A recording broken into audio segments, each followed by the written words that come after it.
Canada, brought to you by Molson, Canada's name in beer since 1786, brewers of Molson Export Ale. Canadian General Electric, progress for people since 1882. Canadian Tire Dealers with 326 stores to serve you across Canada. And by the Ford Motor Company of Canada, on behalf of your Ford and Mercury dealers from coast to coast.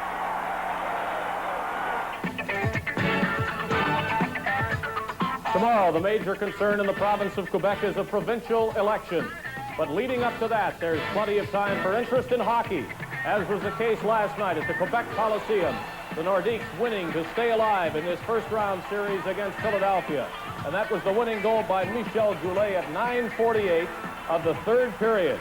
Some insurance with less than 3 minutes to play. Peter Stastny on a three-way passing play with his brother Anton and Michel Goulet. A 2-0 Quebec victory was marked by Daniel Bouchard's shutout goaltending. Bouchard made a total of 32 stops, the finest playoff performance of his career. Included was this save on Reggie Lee. And that wasn't the only breakaway that Bouchard had to face. Bill Barber in alone, he had 5 playoff goals in the first 2 games, but could not add a 6th. And tonight, on the eve of the provincial election, the Quebec Nordiques try to even their series in game number 4 against the Philadelphia Flyers. Good evening, everyone. I'm Dave Hodge with Bob Cole and Gary Dornhofer. Welcome to the Quebec Coliseum. This is a series that has thus far been dominated by home ice teams, the Flyers winning twice at the Spectrum, the Nordiques once thus far at the Coliseum.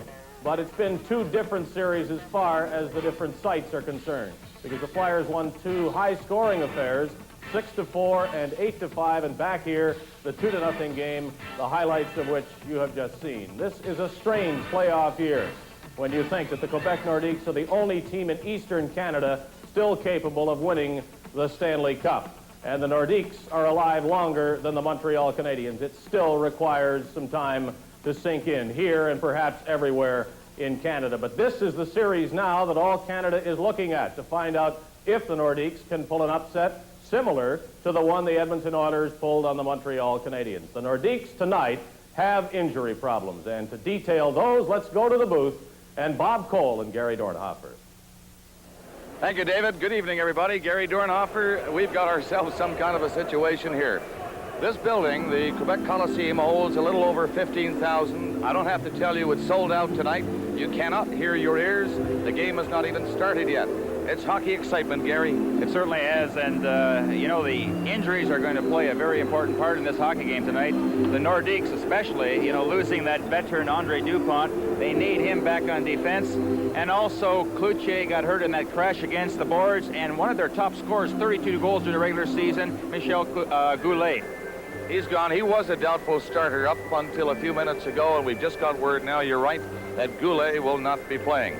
And as far as the Philadelphia Flyers are concerned, Gary, we have some injuries there, too. Well, it's interesting. Bob Daly, who is such an awesome figure back on defense, and it was interesting in game 1 and 2 in Philadelphia. He hit a lot of bodies around, and perhaps that should give the Nordiques a lot of help out there.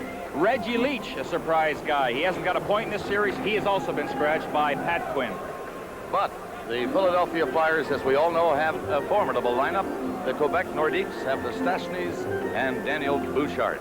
Well, I think the Stashnys will certainly play an important part tonight. Bouchard is the key, though, because the Flyers will put a lot more pressure on him tonight. Okay, we're told we're just about ready for our national anthem and the American national anthem to be sung by Guy Lavoie.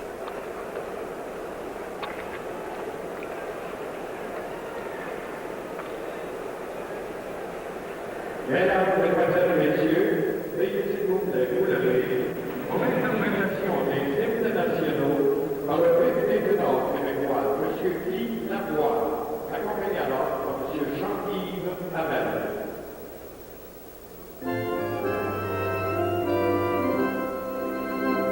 Oh,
Scampanello and Bob Luther are the linesmen.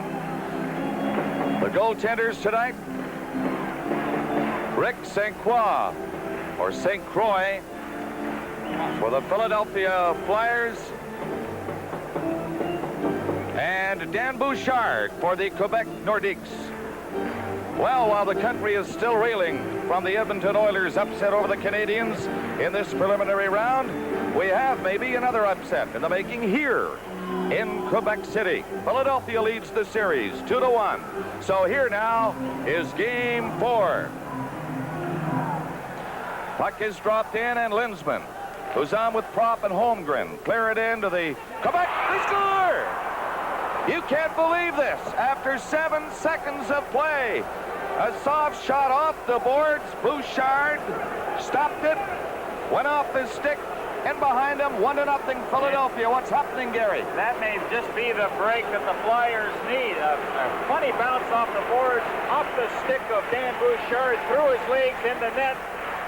Bouchard has just come off a tremendous game, a shutout in game 3, and all of a sudden the Flyers from the opening face-off get on the scoreboard. Unbelievable. An early goal for Philadelphia, and a very, very lucky one. Off the boards, off Bouchard, in the net. Only shot we have recorded so far, and it's 1-0. That's Norwood. He nearly lost it in front of the net. Now the Nordiques. This is Tardif coming out with the Stashneys. Down on the left side, Tardif cuts into the corner, breaks around the net. That's Tardif playing it back in front. Tardif knocked down. It goes right on, and the Flyers come back led by Linsman. He's up over the line, coming in as Prop. Took the shot, and Bouchard stopped that. This is Hoganson. Up to the line at center. Here's Tardif dropping it in. Offside is called. It's 1-0 Philadelphia. What a start. Well, Kenny Linsman on the opening draw got the face-off, and Terry Murray let it fly off the boards, and all he was doing was dumping it in, get his wingers a chance to do some forechecking, and a crazy bounce right through the legs of Bouchard. And for a goaltender, there isn't anything worse to unsettle the nerves. Tell you, everybody in the building is jittery now. It's the first time the puck was near the net at all tonight. And Bouchard, I don't think he even saw it. That's Busnick going in for Philadelphia to clear it. Barber's starting out. Barber's pass on the right side. Bobby Clark near the blue line. He was stopped. Barber stays with it. Barber couldn't keep it in, and the Nordiques get it to center. That's Paddock against Barber along the boards, and they'll get a whistle for a face-off in the center ice area. Coach Pat Quinn thought that game number 3 was excellent hockey. Up and down, both teams played well. Thought Bouchard was certainly the difference, but he felt that against the young, inexperienced Nordiques, have to apply a little more pressure. Robbie Fatorik is on there now for the Nordiques. Paddock and Cote, and that's Fatorik. Down to center. Paddock on the right side looks for the pass. It's off the boards and by him, and Barber shoots it back in his own zone. It's called on the offside, apparently tipped back in by the Nordiques. The most aerodynamic. So if you have just joined us, they didn't play 10 seconds when the Philadelphia Flyers got a goal. A soft shot off the boards. Bouchard knocked it in his own net. 1-0 Philadelphia. Of course, a win for the Flyers tonight, and this series will be over. Now the Nordiques trying to get on the board, shooting it in. Stashny makes one in net. He's great. Stashny in back of the net. He overskated it. McLeish fell. They hold it along the boards behind the Philadelphia net, and it's called. Well, that goal was scored at the 7-second mark. The record for the fastest goal from the start of a game is 6 seconds. Don Kozak of the Los Angeles Kings, April 17, 1977 at Los Angeles. A wealth of information, Gary. Thanks. Well, when you have that material right in front of you, Bob, it makes it very easy. I thought it was memory. Well, they've just about hit the 2-minute mark of the first period. The crowd, usually noisy and boisterous, were stunned in the opening seconds by that quick Philadelphia goal. But I'm assured they'll get going before this evening is too far gone. The Nordiques led by Hunter. He's a scrappy one. Got it in through the middle. The long shot kicked away by St. Croix. Philadelphia trying to clear it. And likely get a whistle. They do. Holding it along the boards, 3 players. Gary, these 2 teams have been a bit chippy. I know we've been covering other series in the preliminary rounds, but our checking around today, it has been very chippy hockey.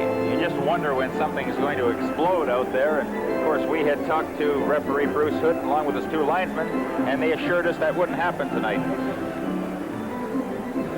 We had a look at Coach Bergeron of the Nordiques. Up against it, have to win tonight to force a 5th game. Richard on the right side with Hunter at center ice, and Hunter skated out of position. Look at this now. Who assured who that nothing would happen? Look out. They're squaring off. The sticks are up. The referee, Bruce Hood, is in, and he will no doubt mete out penalties here at 2:23 of this opening period. Well, let's face it, the Flyers have always been a team that used intimidation, and they're trying to do that against the Nordiques. The Nordiques will have nothing of that, and they're standing right up to them. Hunter and Gorence both will get the gate, and that's usually what will settle things down is early penalties. Referee letting the teams know that they mean business. If they want to fool around, they'll spend the night in the penalty box.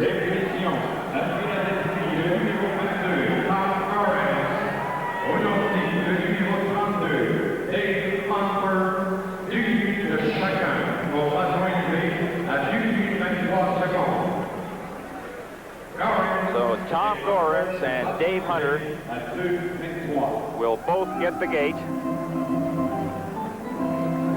And since we can't understand French, they're 5 aside.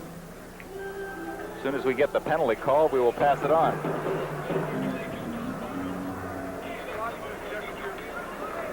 And play underway. Bailey flipped it back of his own net. Erickson trying to move it out for Philadelphia. Couldn't. The Nordiques forechecking, forcing the Flyers to freeze it along the boards again inside that blue line. And they call it. Well, good play by Al Cody, number 19. The call on the 2 penalties was roughing, so they at least played a man short. But you saw number 19, Cody, doing an excellent job against Erickson forechecking. This is something that you have to do against the Flyers, is put a little more pressure on. In games 1 and 2, the Nordiques really relied on only sending 1 man in. Rochefort's shot, tipped in front of the net, and it's cleared away. Barber moved on it quickly, knocked it back in the corner. Flipped back of the net by Bailey and the Philadelphia Flyers. Clark knocked it up as far as the Quebec line. Marois gets it ahead. This is Fedoruk breaking for the net. In on a sharp angle, and he can't shoot it. Cote fell. He was upended. Philadelphia coming out again. On the right side is Erickson, and over the line, dropping it to Clark. Clark sets it up for Bailey. He missed the pass, then stops it just outside the line. Tipping it back to Bobby Clark. In on the wing goes Erickson. He's belted along the boards. Not a heavy check, but effectively taken out of the play. 1-0 is the score. Philadelphia leading as Marois comes to center, hitting the line with a shot kicked away by St. Croix. Another shot in wide of the net, comes to the line, and Prop cleared it up to Lindsman. Back to Prop. Over the line is Prop faking the shot, dropping it. Wilson let it go, and that's stopped by Bouchard. Hoganson for Stastny coming out. His pass on the far side, Lacroix going in, cutting for the net, couldn't get the shot away. It was blocked back there by Murray. Philadelphia coming away again. This is Lindsman. You can hear the crowd. Not a popular player here, but let me tell you, a very popular player. In Philadelphia, we're getting more penalties now. Lindsman, I believe, is going off for the Philadelphia Flyers. He's a chippy one there, Gary.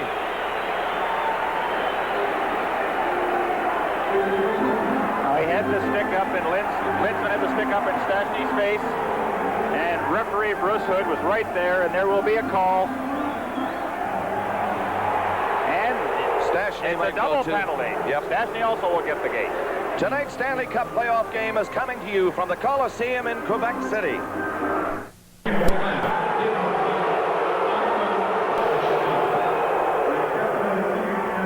Well, you see the play right in front of you that Lindsman had the stick up, but referee Bruce Hood called a penalty against Lindsman and also Anton Stashny.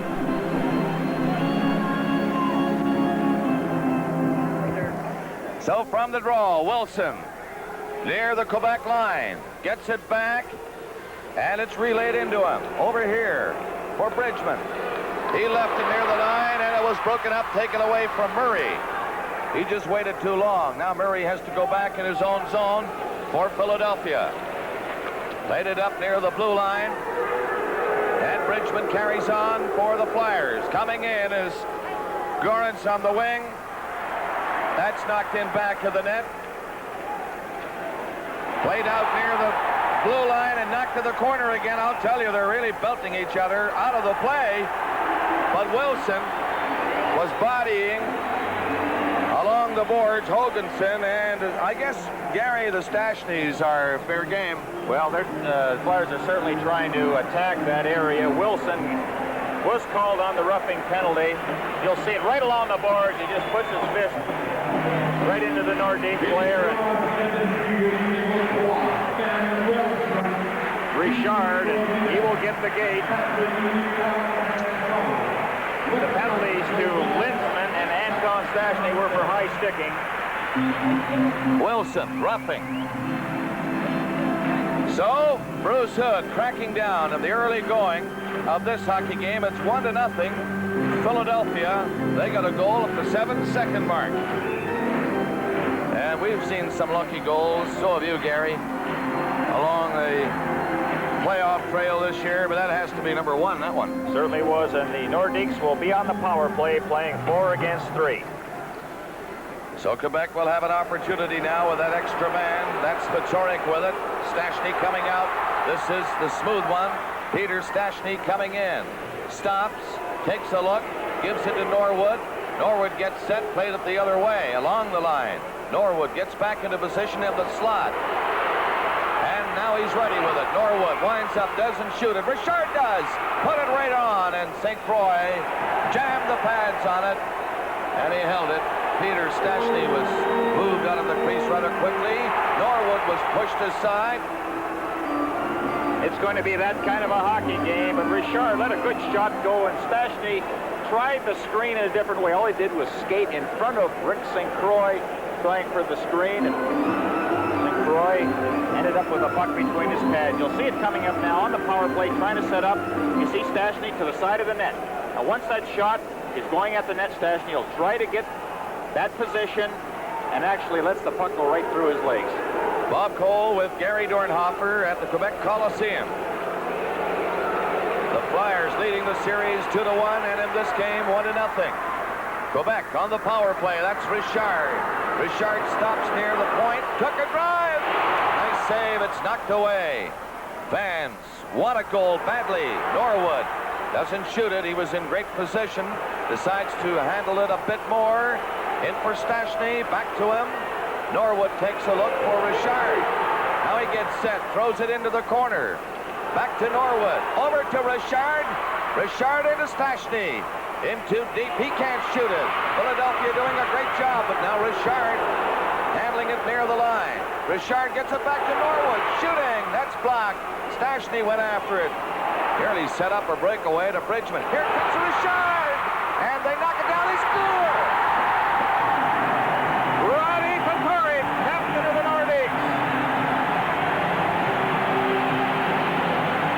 This place goes wild as they finally played it around. Gary, I thought they handled it very well inside the line. Well, let's watch that power play in action. A rebound. Fatorik stays with it. Gets the rebound on the shot from Richard. Actually, it was blocked by the Flyer defenseman. But look at Fatorik in front of the net. Picks it up. He's not cleared out of there. And it's a power play goal. The Nordiques are fighting. And again, good movement there, finding that open man. It was Eriksson that got a piece of it. Fatorik the rebound. Richard gets an assist. Peter Stashny another assist. Fatorik the goal at 6:13. There's the time, and it's tied at 1. Now Wilson for Philadelphia. He lost it. It's turned for Stastny. And his quick shot glanced off the goalpost. Anton Stastny came awfully close to giving Quebec the lead for the first time in the game. Now that's the line that the Flyers have to certainly be concerned about. The two Stashnys and Tardif. I mean, they can move that puck around. We look at number 25, St. Croix. There's the shot right off the goalpost. Quick release.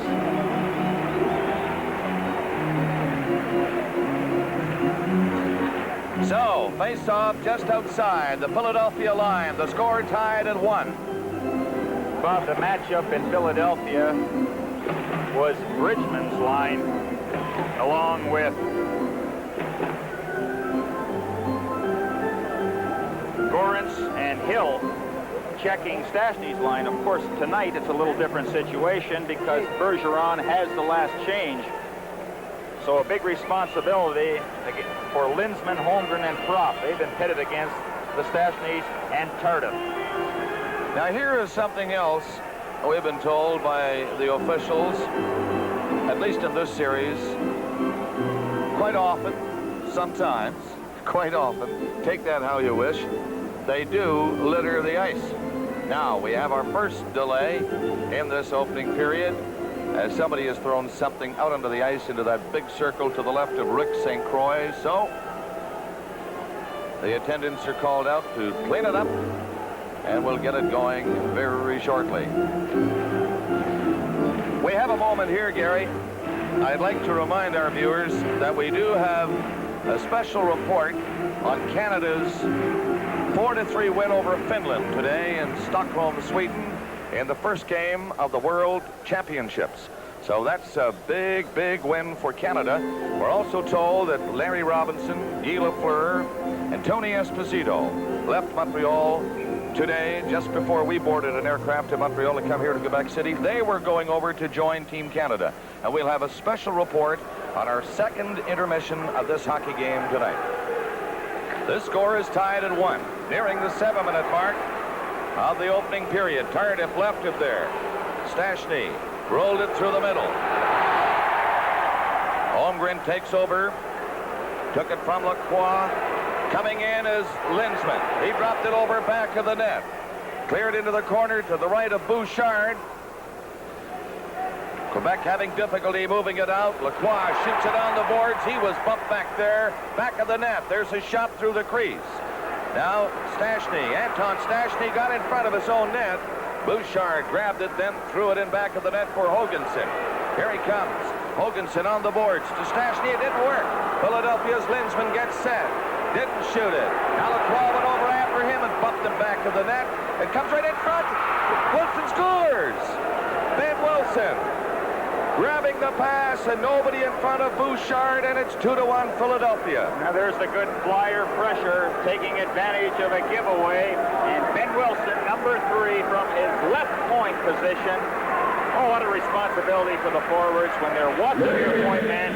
You just can't let a defenseman sneak in there into the slot area. A perfect pass, and Wilson has given the Flyers a lead again. And Bouchard was certainly screened on that play. Went by the two players skating in front of him, and Wilson picked the corner cleanly. So again, Philadelphia with a 1-goal lead. 2-1 is the score. That's Busnick back of the net for Philadelphia. Barber trying to move it out. Gets it to near center ice. Bobby Clark missed it. Barber goes over to help. So does Busnick along the boards. They get a whistle. 2 players along the boards and another down holding it. This is Hockey Night in Canada from the Coliseum in Quebec City. So at 7 seconds, Murray for Philadelphia. At 6:13, Fatorik for Quebec. And at 7:39 now, Wilson for Philadelphia. 2-1. Flyers lead it. Clark went after it.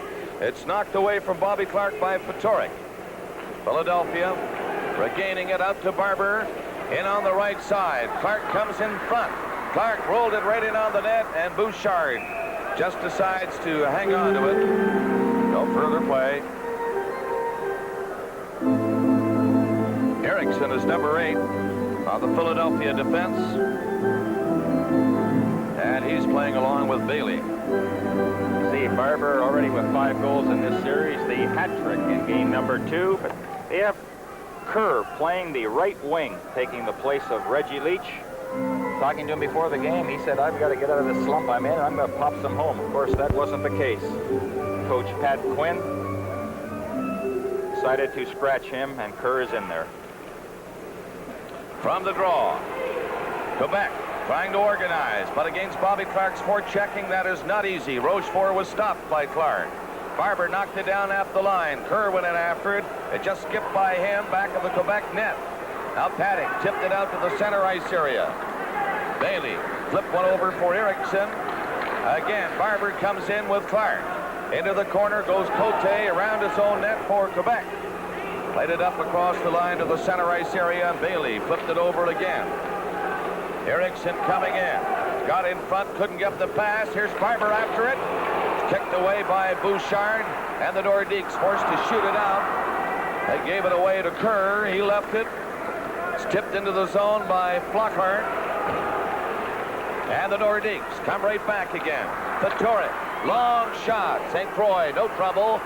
And it's Bays grabbing it for Philadelphia Flyers. His long pass. Stopped at the line by Marois, and he just left it right there. Hunter picking it up. Richard catching up to him. Hunter waited too long, and Richard was offside with 10:24 left in this first period. Now the sticks are going up again. See, Hunter, brother Dave, plays for the Edmonton Oilers, and they're sitting on top of the mountain right now. Better what believe an it. exciting hockey club. Finished strong down the stretch and did a real job. So our congratulations to the Edmonton Oilers. They're anxiously awaiting the finish of this preliminary round so they get going again. Now the Nordiques on the offensive, knocking it in front. Wensink was upended. There's a penalty coming up. And again, Gary, I'll tell you, every time they bump together, they have words, the sticks come up. Now there's a little pushing and shoving. And Mr. Hood, I would think, is in for a busy evening. Now this time it's number 28 of the Flyers, Busnick, that will get the gate. He's not going anywhere yet. But Bruce Hood is over very quickly. It'll be an interference call. He had the hold of the stick there. He wasn't about to let go. The Nordiques are one club that you have to take good penalties against because they have a tremendous power play. With a score, Philadelphia 2, Quebec 1. This is Stanley Cup 81. So there's Busnick in the penalty box. He's gone, called on interference. Just watch to the center of your screen, holding on, and he'll grab a hold of the stick, and that took care of him for a couple minutes, and the Nordiques will be on that power play. Whoop. Norwood nearly coughed it up to Gorence, right in front of the net. Gorence, the penalty killer, along with Bridgman. Tardif was belted on the boards by Bridgman. And they come up pushing and shoving. Philadelphia leading this series 2-1. They had a tough time down in Philadelphia, too. Pichette is serving a 3-game suspension. I think this is the second game. The Nordiques played very well in Philadelphia. Bouchard wasn't at his best, and had the Nordiques been able to get solid goaltending, they might have won one of those games. But in Game 3, Bouchard was excellent. Actually won the game for the Nordiques, and unfortunately, that start tonight. 1:48 left in the penalty to Busnick. Gorence gets the draw. Bridgman back to the line. Murray's shot. That'll be into the crowd. Deflected in front of the net. 30 feet out. And it goes flying into the crowd. A very colorful building, though, Gary, this Quebec Coliseum. A major facelifting these past months. It's filled to capacity just about every game, certainly for this one and these playoffs. Now, Bob, the Nordiques, they play an exciting brand of hockey. They have to be one of the quickest teams in the league.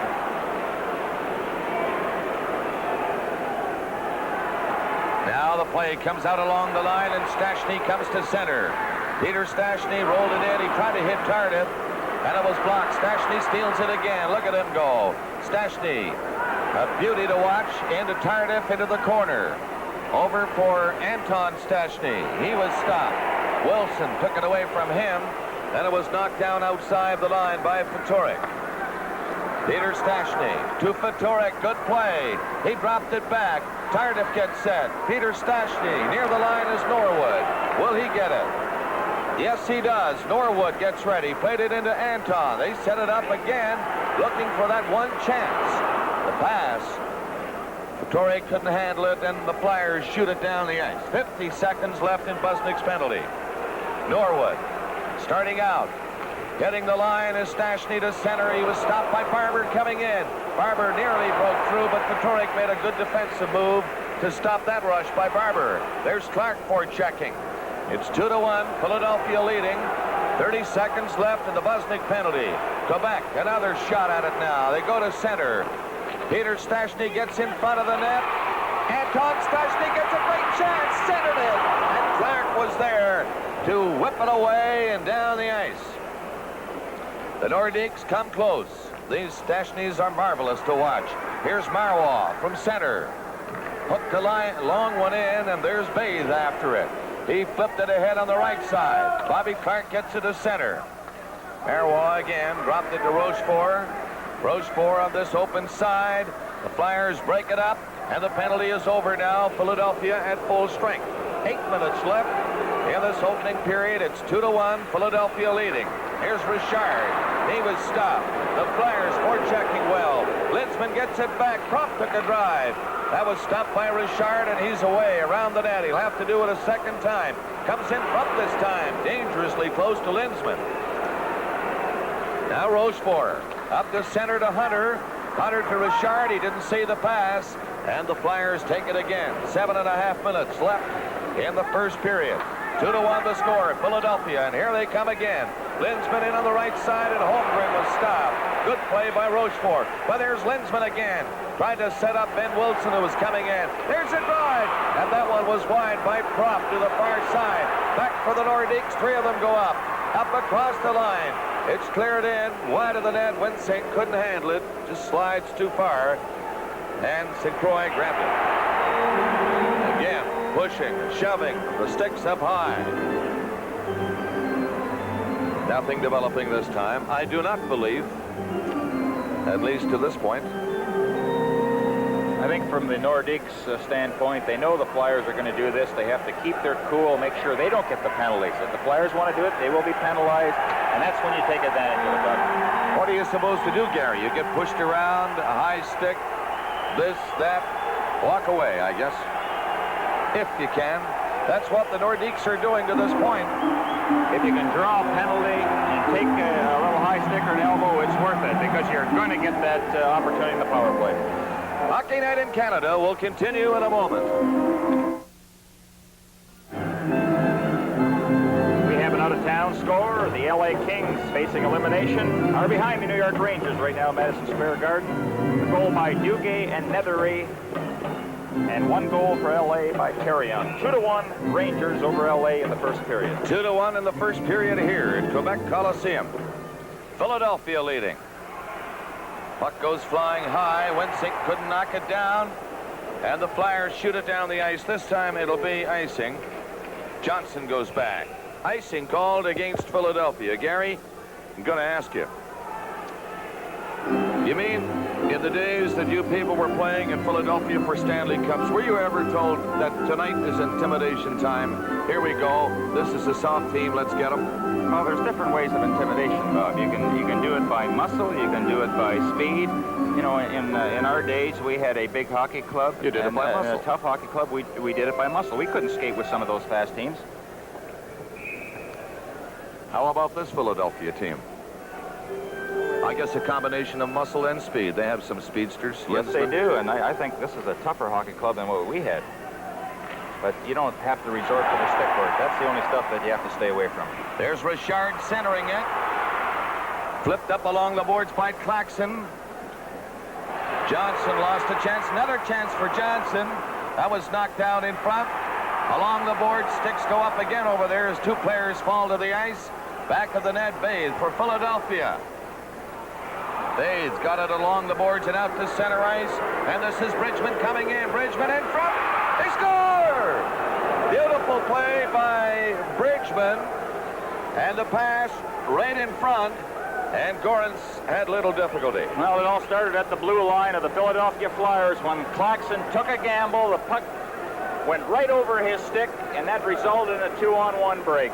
Now, this is well played by Bridgman. He knows that Gorance is coming, waiting, and when the right opportunity, all he had to do was slide it across, and Gorance just had to put his stick down and slip it in the open net. But a good heads-up play by Mel Bridgman. 13:34, the time. Look at it again. Number 24, Terry Johnson, played it right in the middle. And it just took a good play by Mel Bridgman. Here's another chance. Barber this time. He centered it. It was cleared. Clark gets it back to the line. Bailey shot. The rebound is right there, and Bouchard covered up.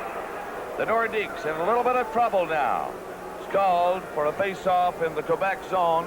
3-1 is the score. Philadelphia leading on that last goal by Gorance. In the first intermission, I'll talk to Quebec captain Robbie Ftorek, who has the only goal for the Nordiques so far. We'll recap last night's games involving Canadian teams. A reminder, a report in the second intermission from Sweden on Team Canada's crucial victory over Finland. All right, David. Norman Rochford has been called on the hold. So the Flyers will get a power play opportunity. And the guy to watch on this one is Billy Barber, number 7. With Erickson handling the puck on the point. Really a good playmaker for the Flyers. So holding against Rochefort.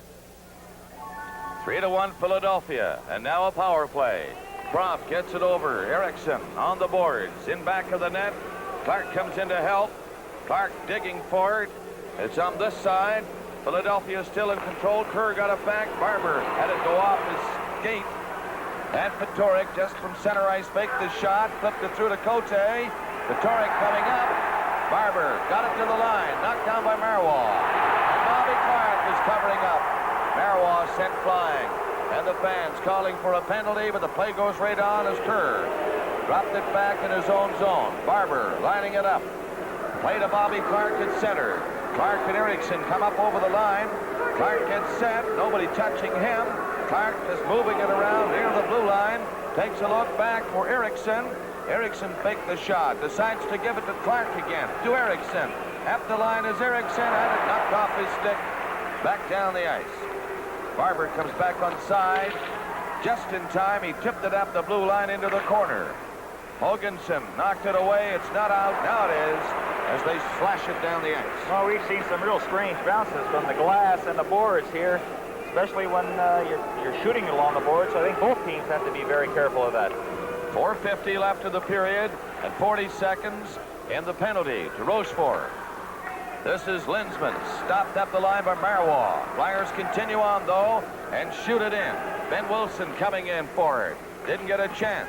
McLeish tried to knock it on the boards to get it in front. That didn't work. Back near the line, Murray took a shot into the corner for Linsman. Linsman waiting over there. Now he lets it go. It's deflected. Bouchard stopped it. Just rolled it toward the line, and Hunter gets away with Richard. Hunter breaks in with the backhander, hit the side of the net. It's centered, and Wilson was the only one back. 4:15 left in the period. 3-1 Philadelphia. McLeish just got away from that check. It's rolled into Linsman. Linsman gets set. Couldn't make his play. The Flyers keep it in, though. Hunter fell. Linsman didn't see it, and it's knocked to center ice. Teams are at full strength again as Wilson comes from his own blue line. The long pass to Bridgman, hopped away from him. Bridgman and Lacroix. Lacroix, rough customer, comes right in front. He ran into Bridgman behind the net, belted him in there. Out for Tardif, racing in against Babe. Tardif stopped. Babe took the puck away from him. And the Flyers getting back to break it up. In back of the net, it comes in. Trying to scramble for it. St. Croix went down and held on to it. Live from the Coliseum in Quebec City, the Stanley Cup playoffs. 3:27 left in the period. 3-1 is the score. Philadelphia. I have got to get unraveled, Gary. Pierre Lacroix with Quebec. Rick St. Croix in the nets for Philadelphia. We'll do it yet. Here's Gorens coming in, trying to center it. Hill takes it back to the net. Tardif from the corner. Stopped by Bridgman. Bridgman gets set, can't shoot it. And Tardif brings it out across the line to center. Bridgman caught up to him, stopped him. Now they shoot it into the zone. The two Stashneys, Peter and Anton, in looking for it. But the Flyers just get it back to center ice. Hoganson and Norwood on the Quebec defense. That's Anton Stashny with Peter. Peter gets up to the Philadelphia line. Anton in behind him. Good move. He stops, gets in front. The shot. 2 feet off the net. Good low shot, but off the target to the left side. Quebec staying with it. Right in front is Hill to intercept for Philadelphia. 2.5 left in the period, and Hill just shoots it in on the boards. Marois for Quebec. Coming down to the line. His pass to Stashny didn't work. Barber broke it up. Barber checking, stopped inside the line. He fell, and the puck comes to the center ice area. Anton Stashny feeds a pass ahead on the wing. Turek is stopped over there, and it's cleared back down the ice by the Philadelphia Flyers. Marois. His pass. Grabbed by Hunter and flipped down on the left side. Cote took a shot. That was stopped by St. Croix. Again, the Flyers with 1:45 left in the period.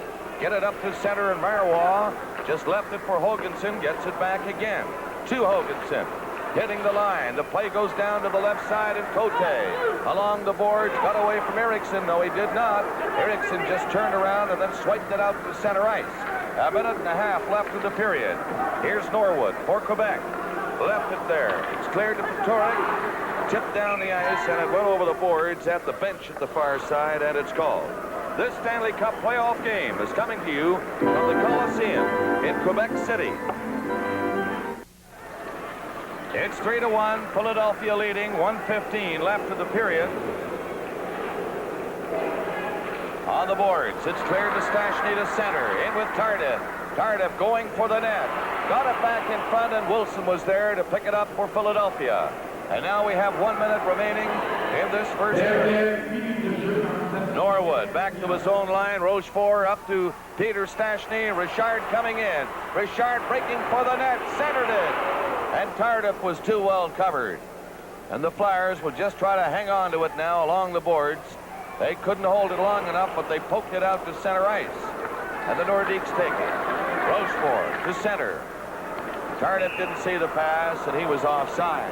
The Nordiques have made several good end-to-end rushes, but once they get into that offensive zone, they keep looking for that slot man who is well covered, throwing that puck away blind. You know, after you go from one end of the ice to the other, you can't throw that puck away carelessly. And Gary, it's quite noticeable the Philadelphia defensemen going back there are keeping them to the outside. Yes, absolutely. And the Flyer defense are just waiting in front of that, picking up those stray passes, and all that work.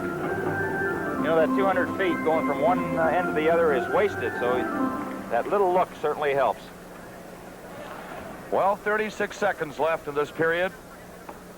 Philadelphia leading in the series, 2-1. Could wrap it up tonight with a win here in Quebec. Of course, Quebec would like to see another game Tuesday down in Philadelphia. They've got some going to do. 20 seconds left of the period. It comes loose to Bridgman. Bridgman didn't get a stick on it. Hit his skate, rolled away from him. Hunter fell in his own zone, and Marois goes in back of the net. 10 seconds left. He'll try to run out the clock. Hoganson tipped it ahead to center. It's knocked down at center ice, and Hill chopped it back for Marois. As the siren goes, he took the long shot, and the first period is over. Murray, Wilson, and Gorens with Patorek scoring for Quebec. And the score at the end of the first period is Philadelphia 3 and Quebec 1.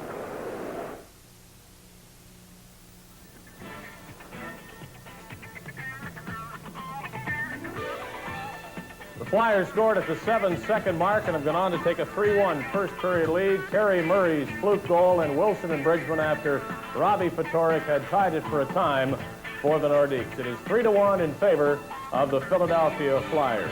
And with me in this first intermission is the captain and the lone goal scorer thus far for Quebec, Robbie Fatorik. At the end of this game, that first goal is going to be mentioned, either as a goal that unnerved the Nordiques or as a goal that you were able to overcome. At this point, sitting here now, how much of an effect do you think it has had?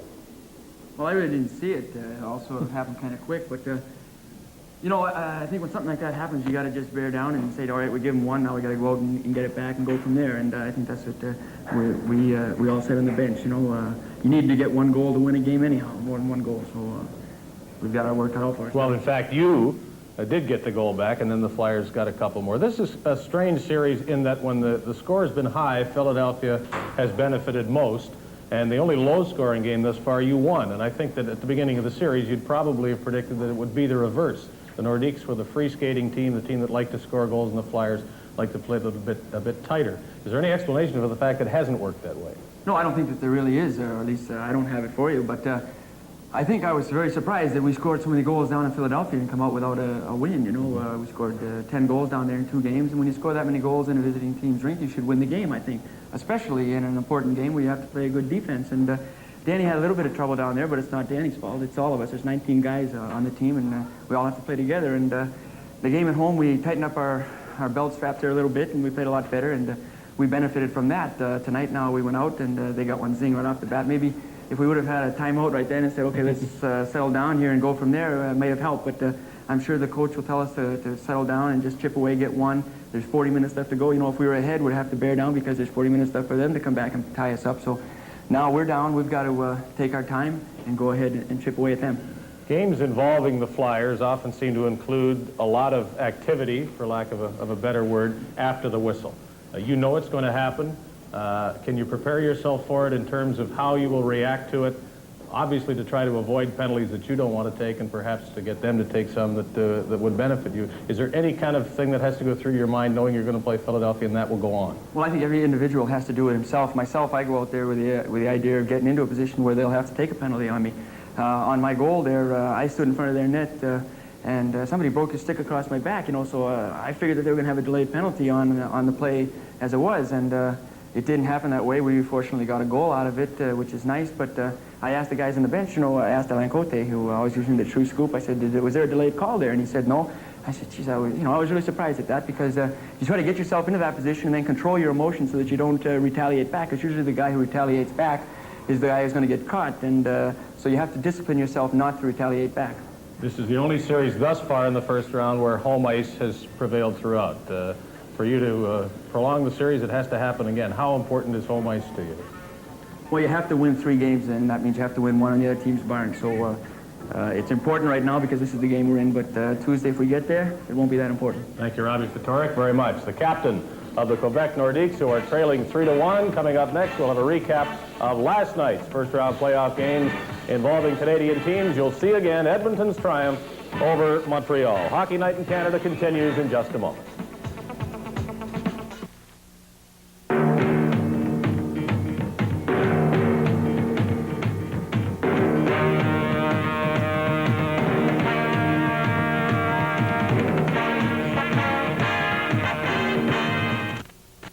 The co-authors of An Impossible Dream, Wayne Gretzky and Andy Moog of the Edmonton Oilers, not only a victory over the Montreal Canadiens in the elimination round of the Stanley Cup playdowns, but a series sweep. Wayne, so many thrills for you this season. Where does this one rank? Well, this is at the top. You know, it's nice to break records and nice to have records, but we're here to win and lose, and it takes 19 guys to do it, and it's just great, and there's no other feeling to winning. At what point in this series, Wayne, did you really start believing that you could beat the Montreal Canadiens?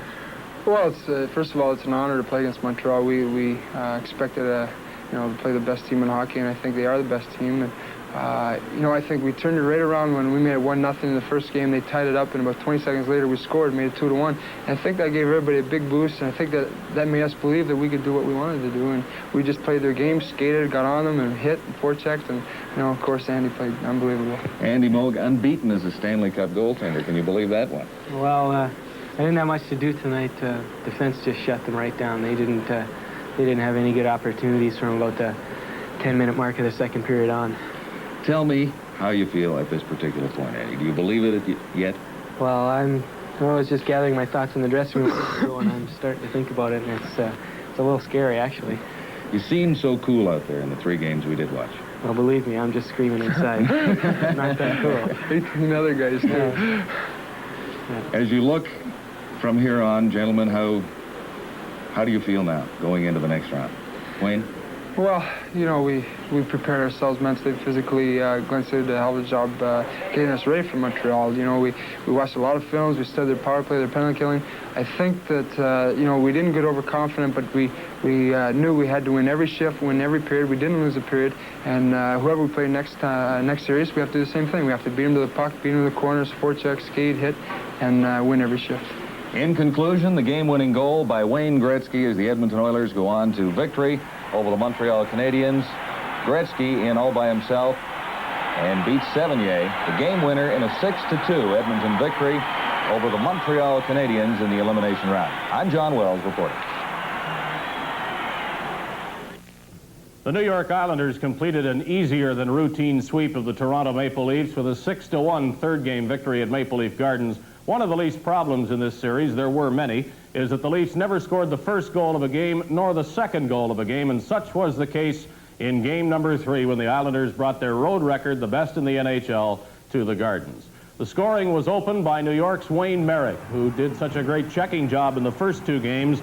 This time he got into the scoring column, Butch Goring assisting Yuri Sirha-Beaton on the glove side, and the Islanders were away to the races once again.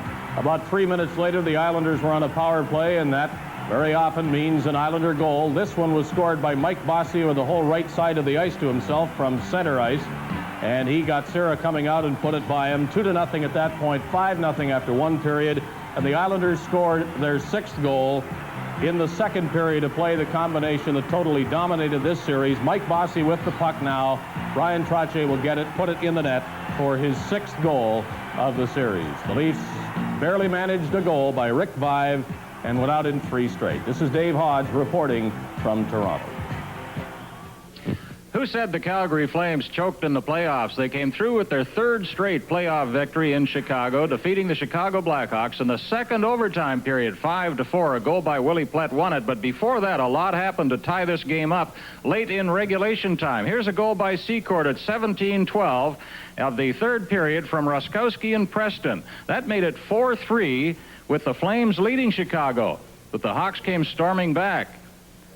There's the goal by Secord, his 4th of the playoffs at 17-12. And then with time running out, you won't believe this goal, folks. You've really got to watch this one carefully. 43 seconds left to play. Here comes Lysiak, and here comes Sutter following up. He falls to the ice, spins around, and would you believe it, it's in the net behind Rajan Lemelin, and that tied it at 4. With just 43 seconds left, that forced the overtime. You've just got to see this one again. Sutter's goal, Darryl Sutter, the rookie, a 40-goal man in regulation time, tied it for Chicago. And it looks like the Hawks, it looks at this point as though the Hawks might win it in overtime, and they put all kinds of pressure on the Flames. But then, in the second overtime period at 15-17, Willie Plett broke away, drilled a screen shot past Tony Esposito. That was it. 5-4, the Calgary Flames defeat the Chicago Blackhawks and sweep the series 3-0. For the second year in a row, the Buffalo Sabres have eliminated the Vancouver Canucks from further playoff action. Last year, they did it 3-1. This year, it was a 3-game sweep. We pick up the action late in the first period. Gilbert Perreault setting up a wide-open Danny Gare for the Nelson, BC native, the game's first star, his 3rd goal of the series, and career playoff goal number 23. It's 3-1 Buffalo after 1 period. Thomas Gradin gets Vancouver's 2nd goal, taking a pass from Ivan Bolarev and putting a backhander behind Edwards, 4-2 Buffalo. Vancouver make it 4-3 at 13:08 with a beautiful unassisted effort from Ivan Bolarev. Bolarev didn't play in the first 2 games, but he certainly made up for it with that goal. Richard Brodeur makes a rare mistake. He tries to clear the puck, but he does it right onto the stick of Tony McKegney. For McKegney, his 2nd goal of the game. And that's all the Buffalo Sabres need for a 5-3 victory and a 3-0 sweep of the series over the Vancouver Canucks.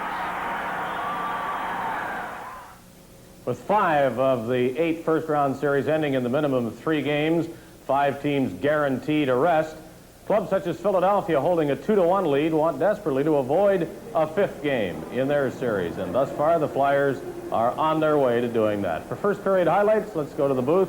Bob and Gary. Any first goal like that, they weren't even in their seats, and it was in the net. 7 seconds, Murray scored. It had to be one of the flukiest goals we've seen. That must unnerve a hockey team. It was strange, let me tell you, Bob, but you could just see the heads on the bench by the Nordiques. They just dropped. They couldn't believe what they were seeing. But let's watch it hit the net. The heel of Bouchard's stick, he had his legs open and it trickled in for the Flyers. What a great way to start.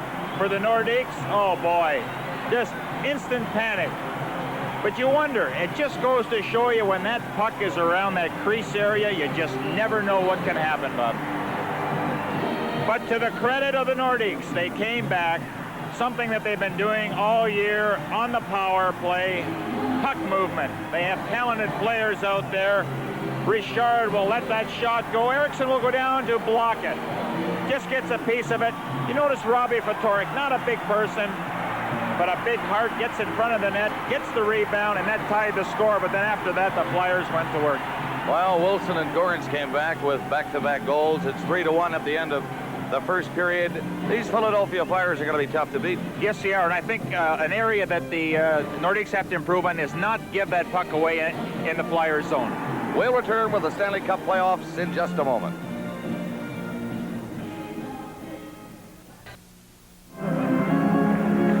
So, Philadelphia, coming into the second period, have a 3-1 lead over the Quebec Nordiques. The Stachny's and Tardif for Quebec, and the Lindsman line, Prop and Holmgren for Philadelphia. Tardif slides a pass out to center ice.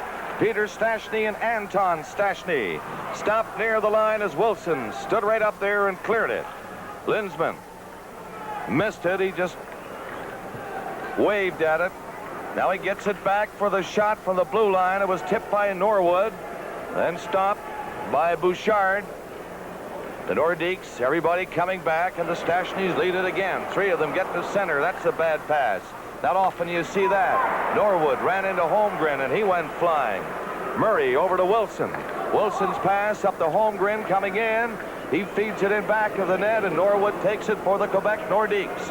3-1 Philadelphia, nearing the 1-minute mark of the second period, and Murray breaks it up.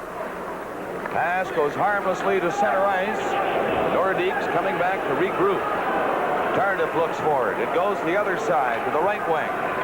Hoganson up to center. Tried to play it in and did. That took a crazy hop off the boards. Nearly came in front of the Philadelphia net. Now the puck in front of the net. Wilson comes out with Bobby Clark. Clark to center. Up over the Quebec line. Wilson got in front. Here's a chance. And that shot glanced up high off the glass. Kerr just sweeping right in on top of Dan Bouchard. There's Kerr again with Clark. Got up across the line, and Fatorik comes back with Cote. He's up over the line. Took a shot. Nowhere near the net. And the Philadelphia Flyers, Busnick up to Kerr. He'll shoot it in the Quebec zone. Rochefort tried to tie him up and couldn't. Into the corner. Marois tried to hang on to it. Still loose. Now they hold it with their skates again. 3 players pile in. Clark couldn't stop it. It comes sliding to the line. And Bay took his man out of the play rather neatly at the blue line. Prevented him from getting away. Cote rolled it to the other side. Paddock, he was checked earlier and goes off. Shaken up a little bit on that Bay's check. Into center goes Barber. Offside in the right wing was Bridgman, and it's called. From the Coliseum in Quebec City, this is Stanley Cup 81. Dear. All the scoring so far in the first period. Murray, Wilson, Gorens for Philadelphia, and Fatorik for Quebec. Nearing the 3-minute mark of the second period. The Nordiques trying to get back into it. Norwood goes back of the net. On the other side, Hoganson's pass comes to center. Knocked down by Lacroix, coming in. Left it for Hunter. Hunter lost it. He got it back near the line, and Hoganson missed it. Philadelphia coming in. Gorin's breaking for the net. The drive by Hill was grabbed and knocked away, and back come the Nordiques. Lacroix in on the left wing. He overskates it. And the Flyers again move it to center as it opens up a bit now. Bridgman's long shot. Stopped by Bouchard. Bridgman again keeping it in. Behind the net is Hill. Hill was bumped in there by Johnson. Now he gets loose again. Stopping. Flipped it in back of the goal. Gorins couldn't get it in front. Bridgman does. Bouchard covered up. Again, Hill centered it for Bridgman. Gorins waved at it, and he missed it. The Nordiques to center ice. Coming in, Richard, faking the shot, hands it off, and then the shot hit his leg and bounced away as Lacroix. Didn't see him skate in front of him. Hill back for Philadelphia. Flipped the long one in on the boards, and Rochefort takes over for Quebec. Coming down on the right wing to center ice. They bring it back in. Marois took his long shot. That was stopped easily by St. Croix. Again, the Flyers, every man back. They cover up so well inside the line and just clear it out. Stastny intercepts one. Peter Stastny coming in to Anton. He couldn't control it. And Holmgren, a pass to Lindsman, one man back. Lindsman, let's see what he can do. Took the shot. It's deflected over the glass into the crowd. Tonight's Stanley Cup playoff game is coming to you from the Coliseum in Quebec City. Lindsman, Holmgren, and Prop for Philadelphia. The two Stashnys and Tardif come out with it. Tardif didn't get the pass. It was blocked by Holmgren. Over on an open wing it goes, and Rochefort winds up inside his own blue line. Looks for it back and gets it. Rochefort and Tardif up to center. Stastny nearly poked it through, and Wilson breaking it up, gives it to Holmgren. That pass a little too far, and Marois goes back. Marois left it along the boards. Stastny, a pass to Tardif at center. Good move by Tardif. He dropped it over the line. Tardif gets in front of the net. Stastny took a shot, another one. And this one was off his skate and just wide. A drive from the line. Philadelphia breaking it up, and the Flyers clear it again to center. That's Prop shooting it in. 3-1. Philadelphia leading the Quebec Nordiques, nearing the 6-minute mark of the second period. She's opened up a bit now, Gary. Well, with the likes of the Stashnys out there, that last play they went down the ice, very exciting to watch. Stastny just shot one wide of the net, but I think for the Nordiques, they have to be able to come up with that puck and really apply some pressure in the Flyers zone. They haven't been able to do that. The LA Kings have tied the Rangers in that second period, and St. Louis, after losing one game at home, with a win tonight, can eliminate Pittsburgh from the playoffs. They're ahead 2-0 in the first. So Bobby Clark for Philadelphia with Barber and Kerr.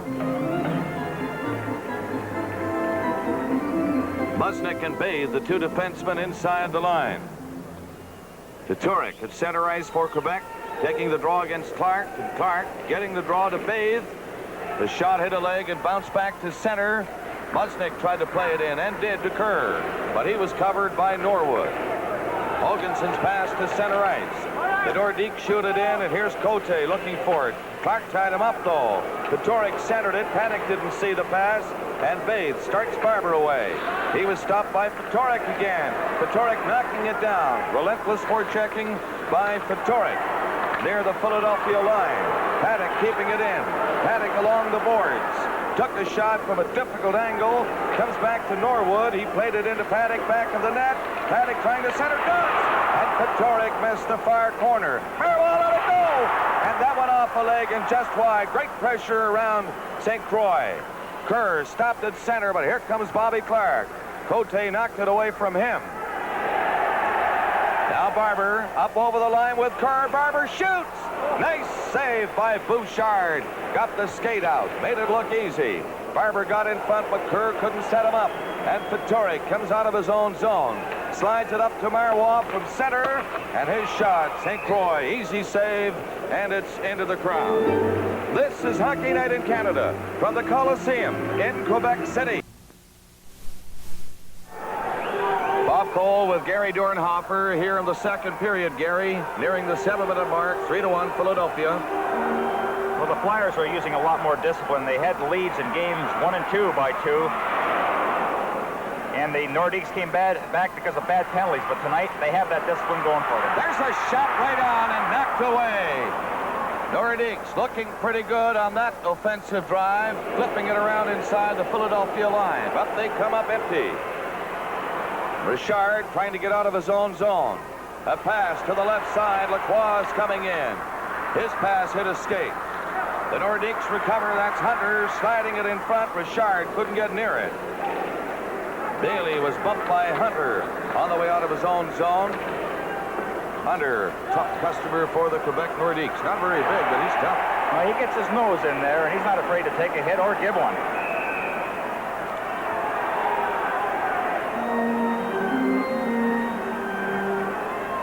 Wait a minute. Somebody's going to be ejected. Bruce Hood is looking into the stands, and he wants somebody ejected. A fan threw something at one of the players or an official, and Bruce Hood is going to hold it up until that fan has been ejected from this hockey game. And here comes the security. Here they come. Let's watch this now. Nobody wants to leave. Who, me? Me? Are you telling me it was me? Oui, monsieur, and that's it. He's got to go.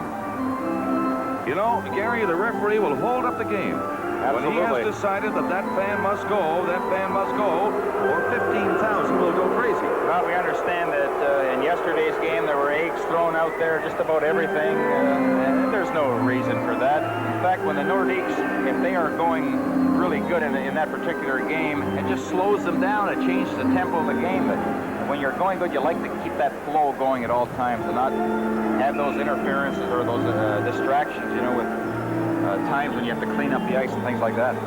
So the price of that ticket for that fan has just gone up 100%. We're just about at the halfway mark of the second period. Of course, if there is enough overtime, I'm saying 3 periods. It's still the giveaways, Bob, by the Nordiques. I mean, they're applying pressure in this second period, but a lot of times just throwing that puck blindly in the slot area, and the Flyers are just intercepting them coming out of the zone. Now then, Philadelphia. Long pass down to the wing. It's cleared in. Gorens couldn't pick it up. Bridgman turns in the center ice area. Hill going in after Norwood, who slides it back.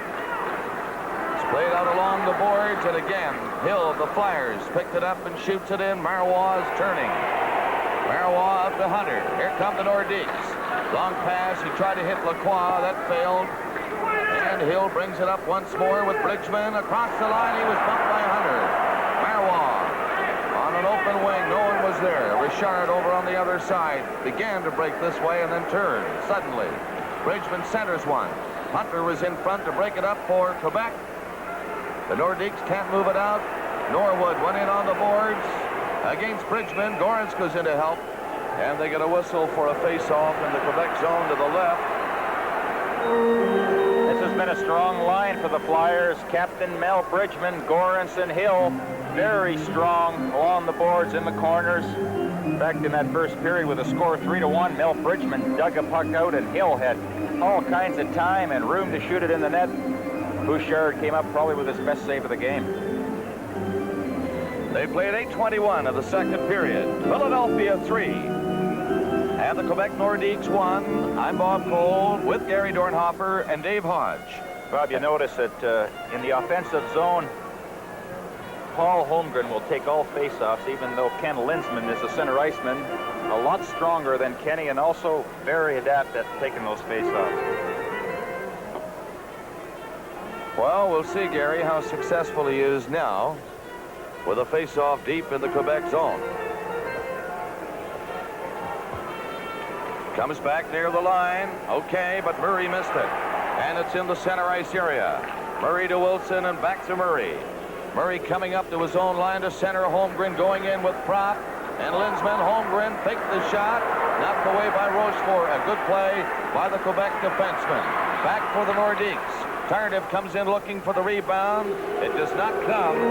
St. Croix holds on to it, and no further play. You know, when you're playing against a team that handles the puck as well as the Nordiques and likes to make those plays around the blue line, it's so very important that your defensemen try to challenge at the blue line, break them up, force the team to shoot them in. Of course, they don't like to do that, especially the Stashneys. They don't like to shoot that puck in.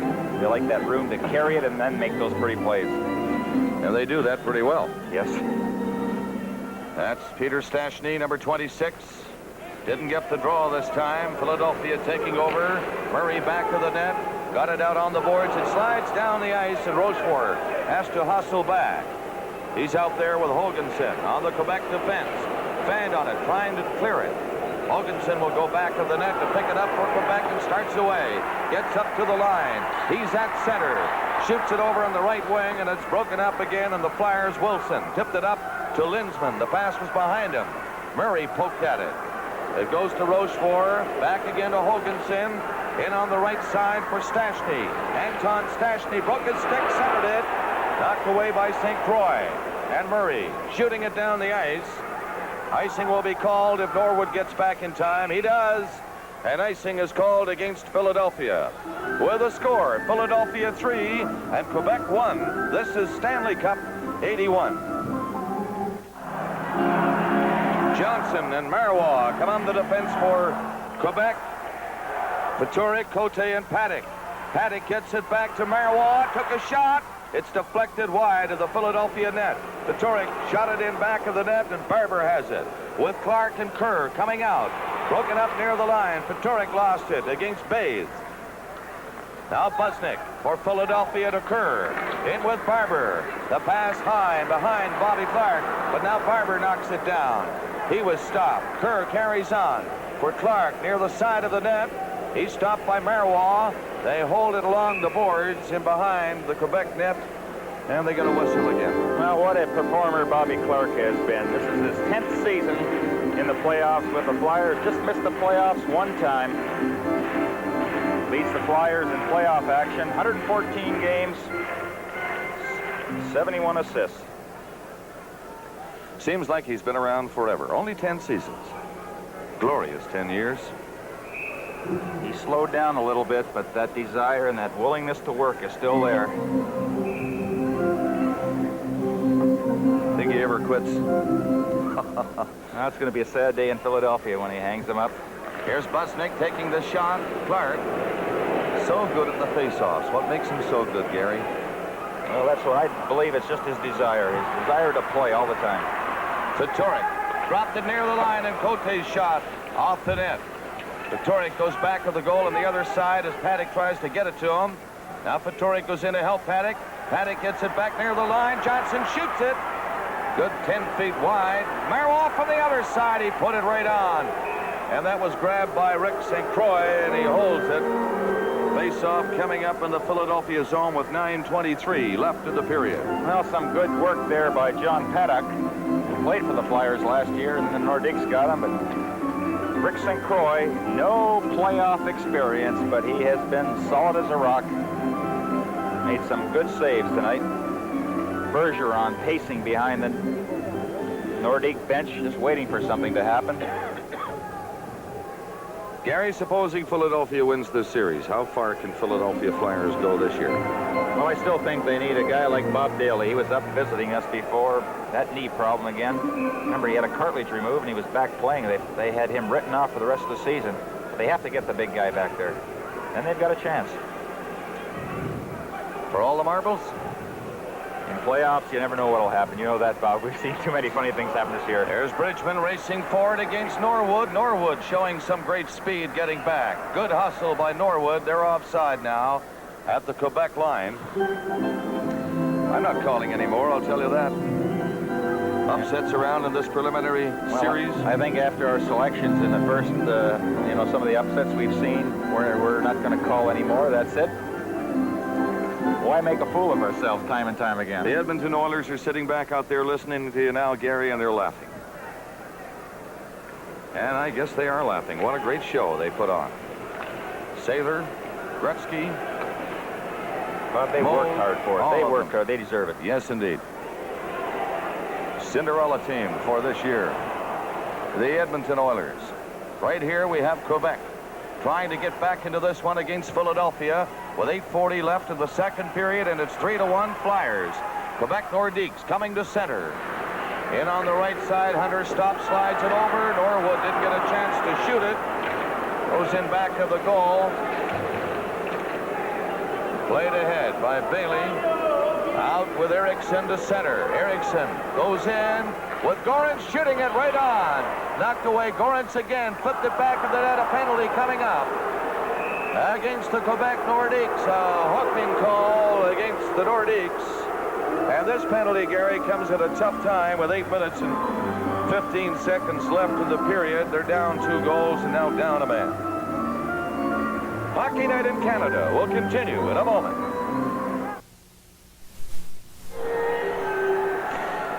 A hooking penalty to Norwood of the Quebec Nordiques. There he is. 3rd-round pick in 79. Played as junior for the Oshawa Generals. You'll see him just haul down Gorence. So the Flyers on the power play. That's Wilson playing it in along the boards. McLeish got it to the side of the net for Holmgren. Marois was there to break it up for Quebec. He'll try to freeze it along the boards. He's successful. And they'll get a face-off in the Quebec zone with 8:03 left in the second period. Incidentally, Rick McLeish is playing in his 100th playoff game tonight. And he's the leading scorer for the Flyers in playoff competition with 48 goals. Holmgren chased it after it. It's flipped near the line. Barber knocked it down. That's Holmgren back to Linsman. Linsman being covered by Fatorik. The other side, McLeish sliding it out to Wilson coming in. Feeds it off to the side of the net. Linsman gets it back to Barber. Over here to Wilson. Wilson gets set to Barber again. Barber can't shoot it. McLeish right in. Great save. Rebound. Great save again by Bouchard. Gary, 2 big saves there. Well, you saw the good wrist shot by McLeish. That's why he's out there for. He has one of the fastest releases in the league. But Bouchard just stuck that leg out. Flyers throwing that puck around, finding that open man. There's the guy, McLeish. Left-hand shot, playing the right-hand circle. Let the good shot go, and then Bridgman in front of the net. Barber, Linsman doing the rest. Bouchard has done wonders for this team and this city since coming here.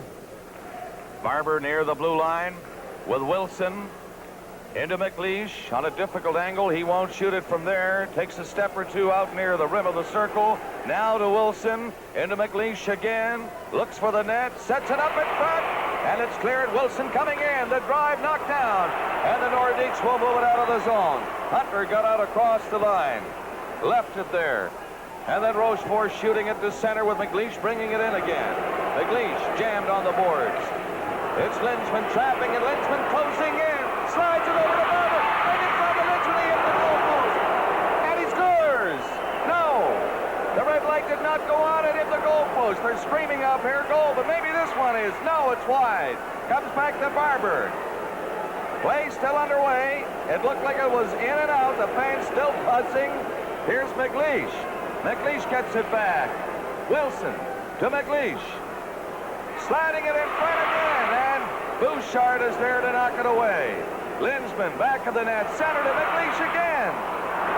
Lifting play around that net, and finally the Nordiques Hunter clearing it down the ice.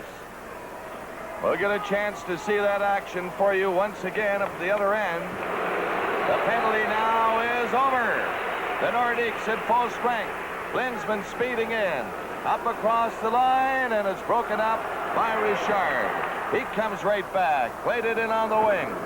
Went by Stastny and cleared again by Hill. To center. That's Gorence moving in.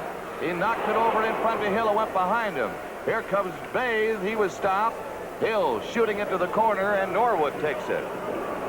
Norwood shooting it on the boards and down the ice. Bob, this is a line that Pat Quinn wants against the Stastny. Bridgman, Gorence, and Hill. Bridgman, the real solid checker. Gorence and Hill have tremendous speed to keep up with Stastny and Turtle.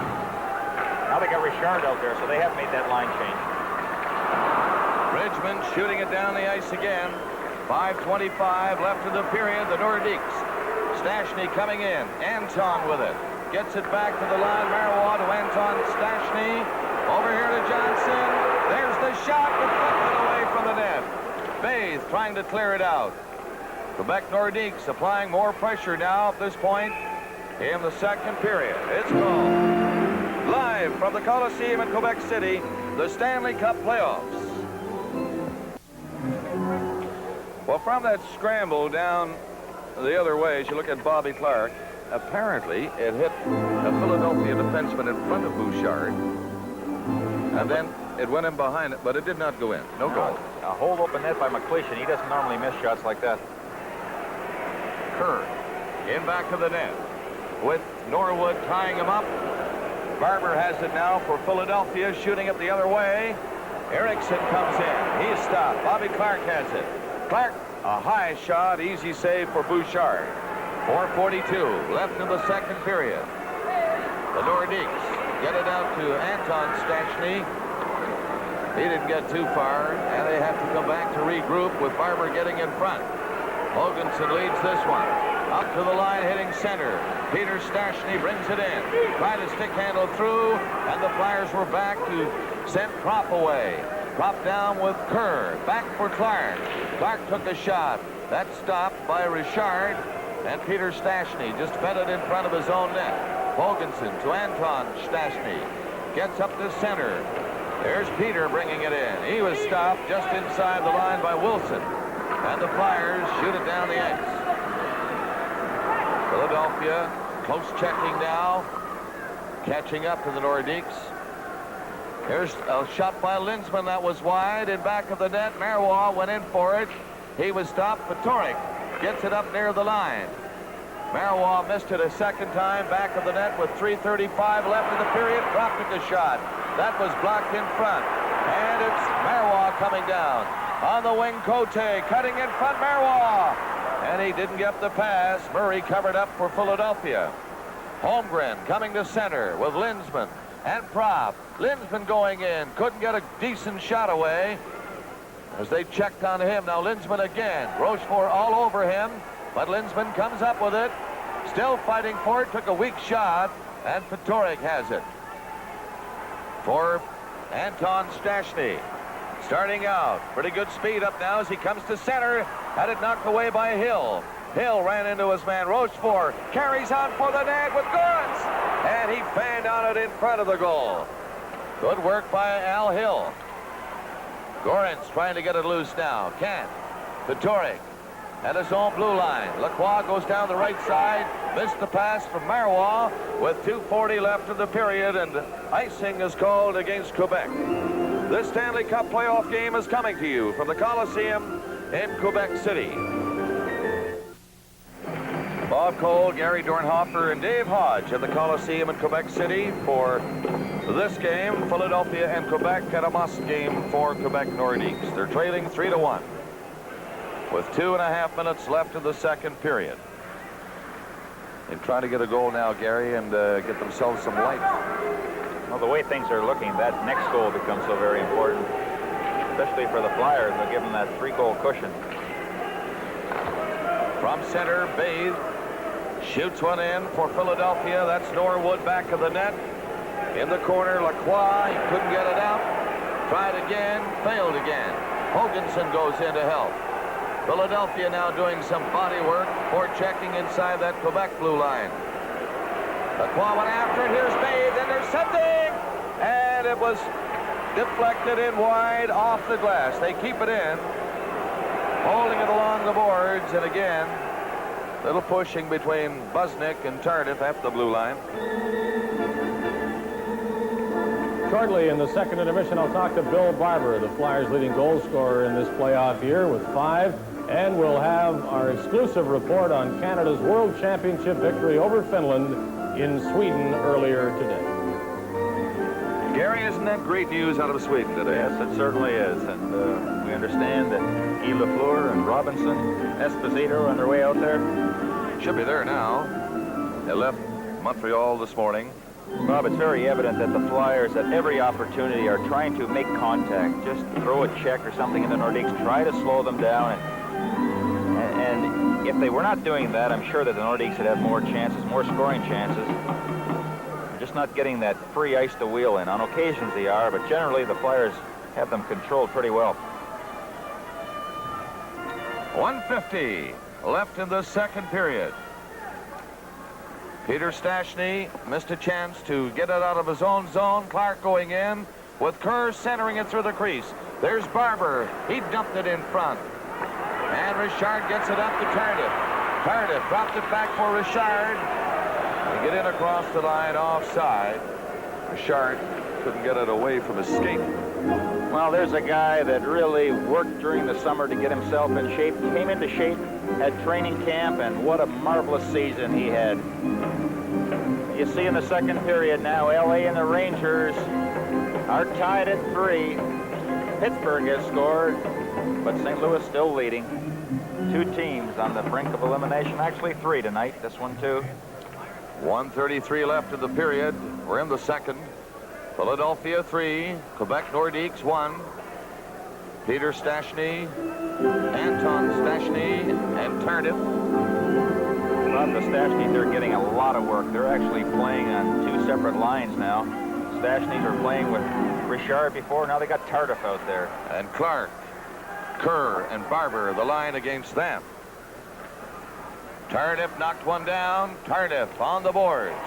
He was stopped. Comes back to Marois, hopped over his stick. Marois has to hustle back. Now Peter Stastny dropped it back for Marois. And the Nordiques just circling around as Rochefort having some trouble setting it up. Now Tardif will try it. He goes to the right wing this time. He was bucked by Bobby Clark, and Clark cleared to the center with a minute left. There's a good example right there. Just get in front of the man, and that's exactly what the Oilers do to the Canadians. They just frustrated them every opportunity. You have to do that to good skating hockey clubs. Long shot by Rochefort, gloved away by St. Croix, who hold it now with Stastny coming in, looking for maybe a rebound. St. Croix taking no chances. See, the Nordiques are really not a team that can outfight you for the puck, you know, when they dump it in. They don't have the big forwards that can come up with it, but let them carry it in over the blue line. They can be a lot of trouble. Getting back to that intermission coming up with that special report out of Stockholm, wouldn't it be something for Don Cherry and Team Canada to win the gold over there? He would sure be in demand when he got back then, wouldn't he? There'd be probably about 5 or 6 job openings. Puck goes in back of the Philadelphia goal. Hunter stopping it. Can't get a shot, though. And Murray shoots it down the ice with 34 seconds left. Coming in is Hoganson. He got there first, and icing is called against Philadelphia. Good job by Hoganson to get back and touch that one for the face-off. Propp had a good burst of speed.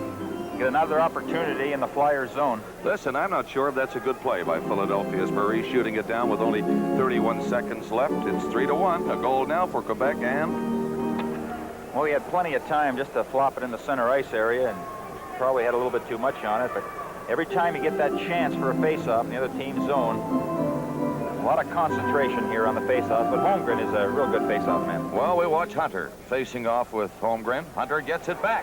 Norwood shot. It was knocked down in front and immediately cleared out. Holmgren just left it for Linsman.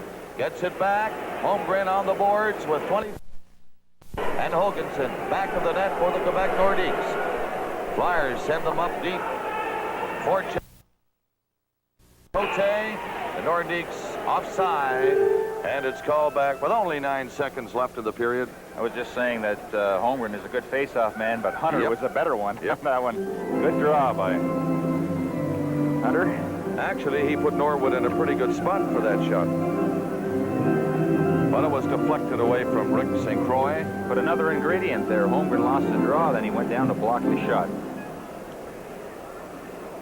Face-off now in the Nordiques zone with 9 seconds left in the second period.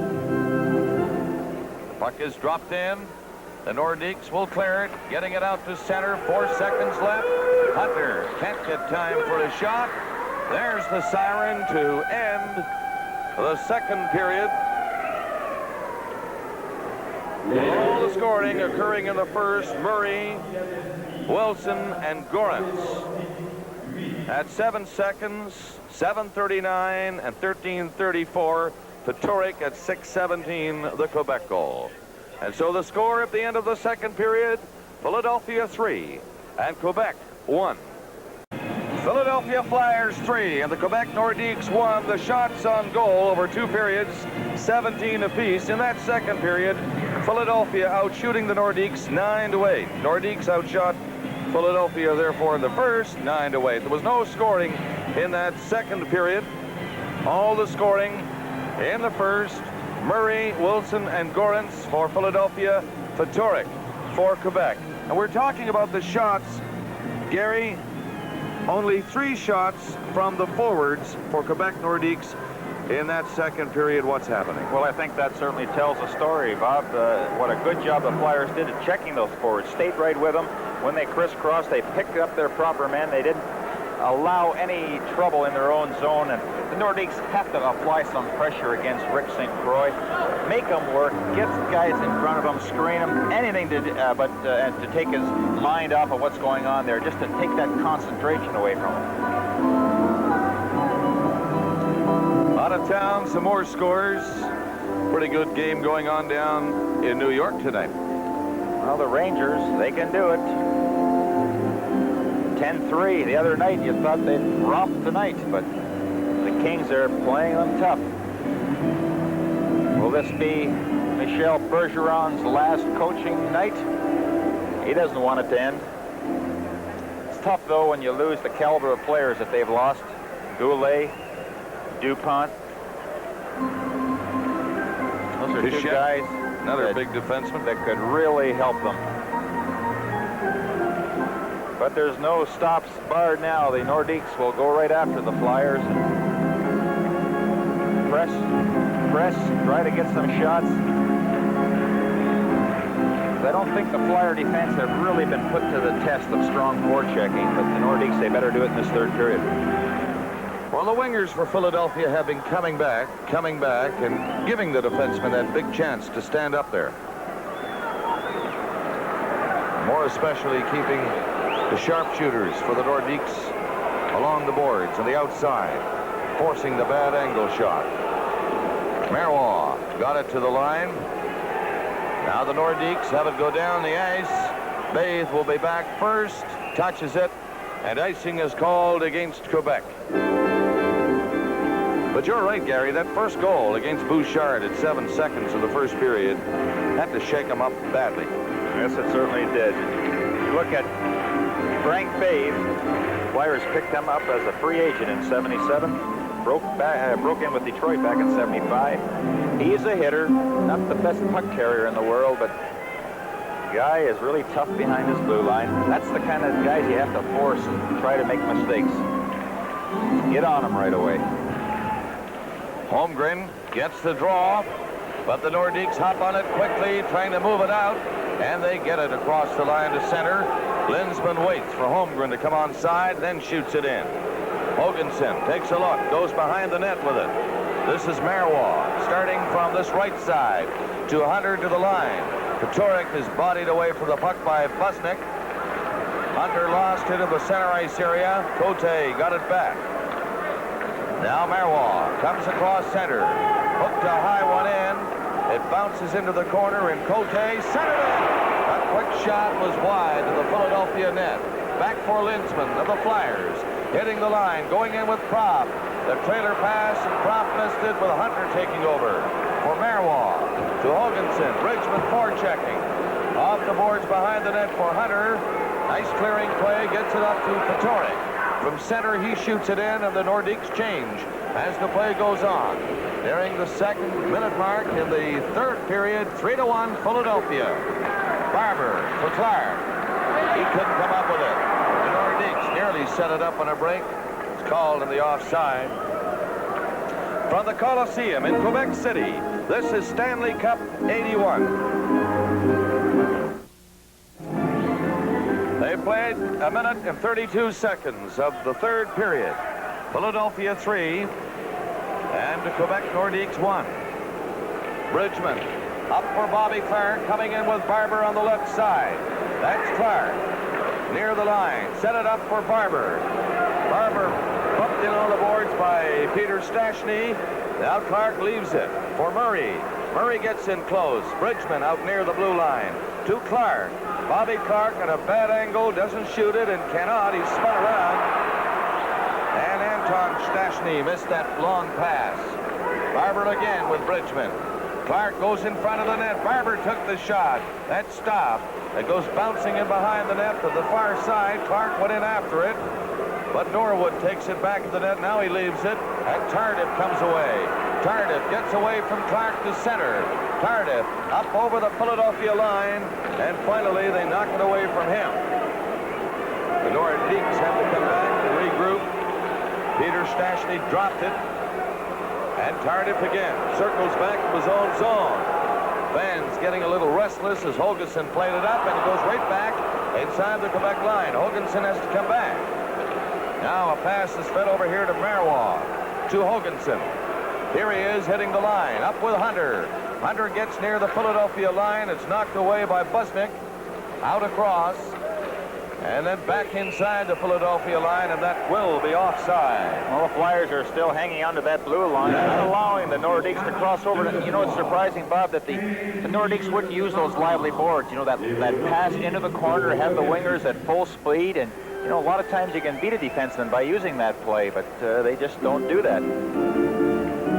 Tell you mentioned lively boards. We've seen some crazy hops off the boards and behind either net tonight. But you get a good bounce if that centerman throws the puck in the opposite corner and have that winger at full speed. He can make contact and get that thing.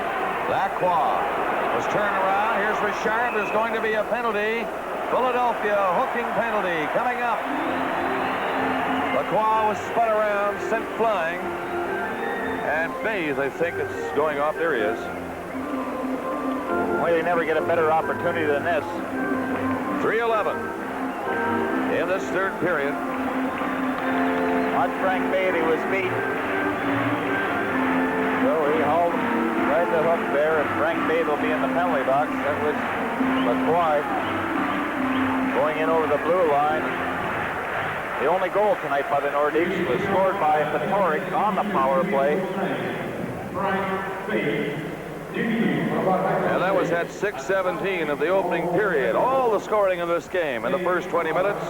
3 for Philadelphia, 1 for Quebec, and now Bathe of the Flyers is off for hooking. Wilson will try to clear it down. He does. Gets it ahead for Gorentz. His shot. That was stopped by Bouchard. Gorentz again. Fired it in back of the net, and Patoric waits now for Peter Stastny to his left. Comes to Norwood this way. Now to Stastny. Not a good pass on his skate. And Gorentz picked it up for Philadelphia to Murray to Wilson. Wilson shooting it down for the Flyers. Now, they're not very well organized, the Nordiques. So very important to have that first good pass coming to your own zone. That sets the whole line away. Turning around at the blue line, Norwood, Cote. He might have some room. Does. Gets up near the Philadelphia line. Cote goes in. His low shot wide. Norwood shoots it in back of the net. Murray looked as if he'd slap it the other way. He didn't. He fooled everybody back there. And then the Flyers get it up to center ice. Patoric's pass. Peter Stastny back to Patoric. Robbie Patoric coming down on this side of Peter Stastny. Going in. Across the line. He cuts for the net. Great speed. Broke in front and then lost control of it in the crease.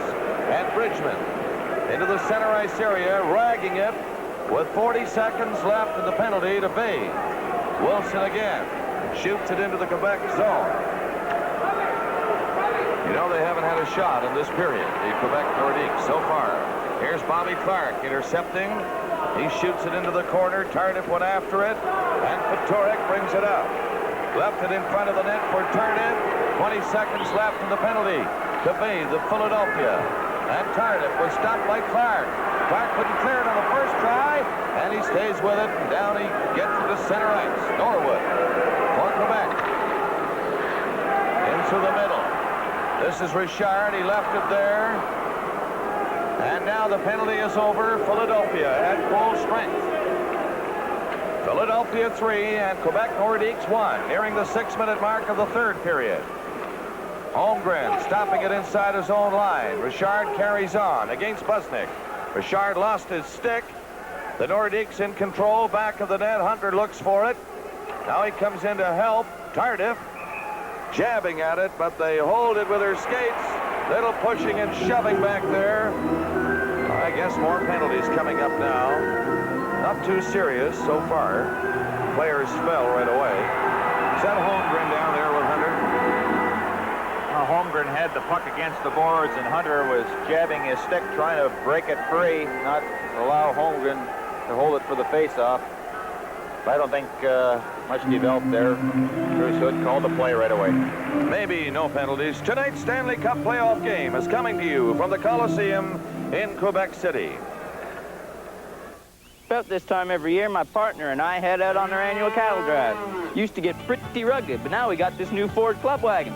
Told my partner I bought the club because of its strong body-on-frame construction, twin I-beam front suspension, and very good mileage. But heck, what's a cattle drive without stereo and captain's chairs, huh? Of course, we'll also take along our Ford Supervan. The extra load length really helps on a cattle drive. Cattle drive? Well, she'd hate a cattle car. See your Ford or Mercury dealer. Bob Cole along with Gary Dornhofer and Dave Hodge here at the Coliseum in Quebec City.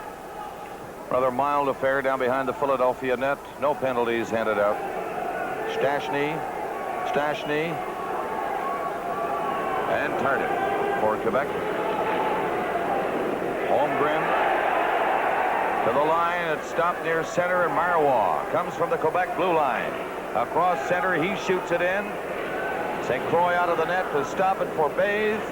Bathe was slow in moving it ahead. Then when he did, it was from the glove. The net's called back. You know, Coach Bergeron, he's using the Stastny just about in every other shift now. First with Tardif, then with Richard. It's just amazing the stamina that those two guys have. Well, this is it, Gary. It's 14:05 left in the third period. It's now or never for the Quebec Nordiques. They've had a good year, especially the last half of the season. They were marvelous. They came out of nowhere, very successful, moved up the ladder. Here they are in the preliminary round against the Philadelphia Flyers. Well, they do play an exciting brand of hockey, and it just goes to show you what good checking will do to, you know, a team that likes to carry that puck, skate with it, and make those plays. The Flyers have shut them down so far. Now they cut it back to Richard. His weak shot is stopped easily by Wilson. Lacroix has to hustle back. Marois got in behind him as Lacroix had missed it, and here's Marois coming out. A pass to Hunter. He tipped it near center, or did he? Goes all the way down the ice, and icing called against Quebec. I guess Hunter is good bait in there, Gary. I like the spunk of that kid. I mean, he plays. He comes to play. And you know, the rest of the players, they seem to respond to him. Hunter's name always comes up as a real leader of this hockey club.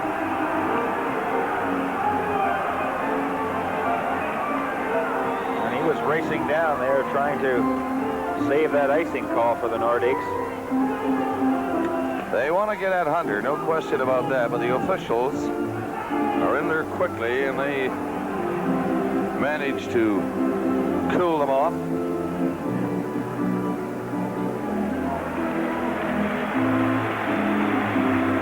This is Hockey Night in Canada from the Coliseum in Quebec City. Okay, penalties have been handed out this time. Hunter of Quebec and Erickson of Philadelphia. You know, when you look at Hunter, who is in his rookie season in the National Hockey League, it reminds you a lot of Bobby Clark when Clark first came to the Flyers. Just all-out effort. And there comes Erickson after the collision against the boards. But he was the sixth best Nordique in scoring with 64 points and played in every single game. So now they're 5 aside with 13:45 remaining in the third period. These penalties coming at 6:15.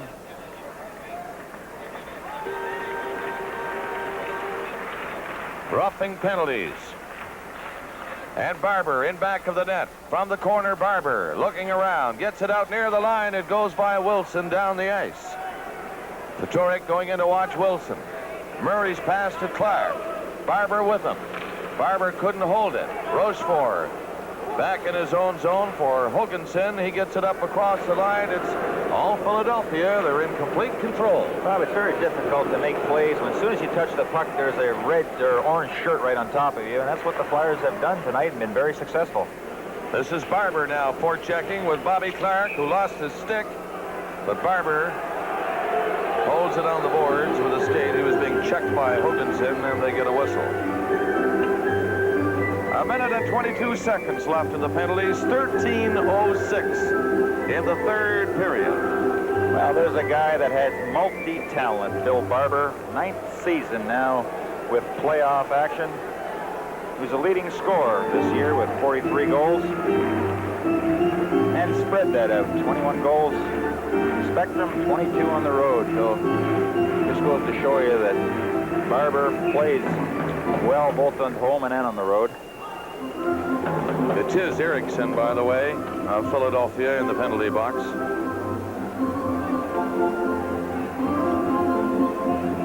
And Hunter of Quebec. 3-1. Philadelphia leading. And Lacroix dumped it back of the net for Marois. Up to Peter Stastny. He rolled it the other way. Now across the line, Lacroix comes in for Quebec, driving for the net.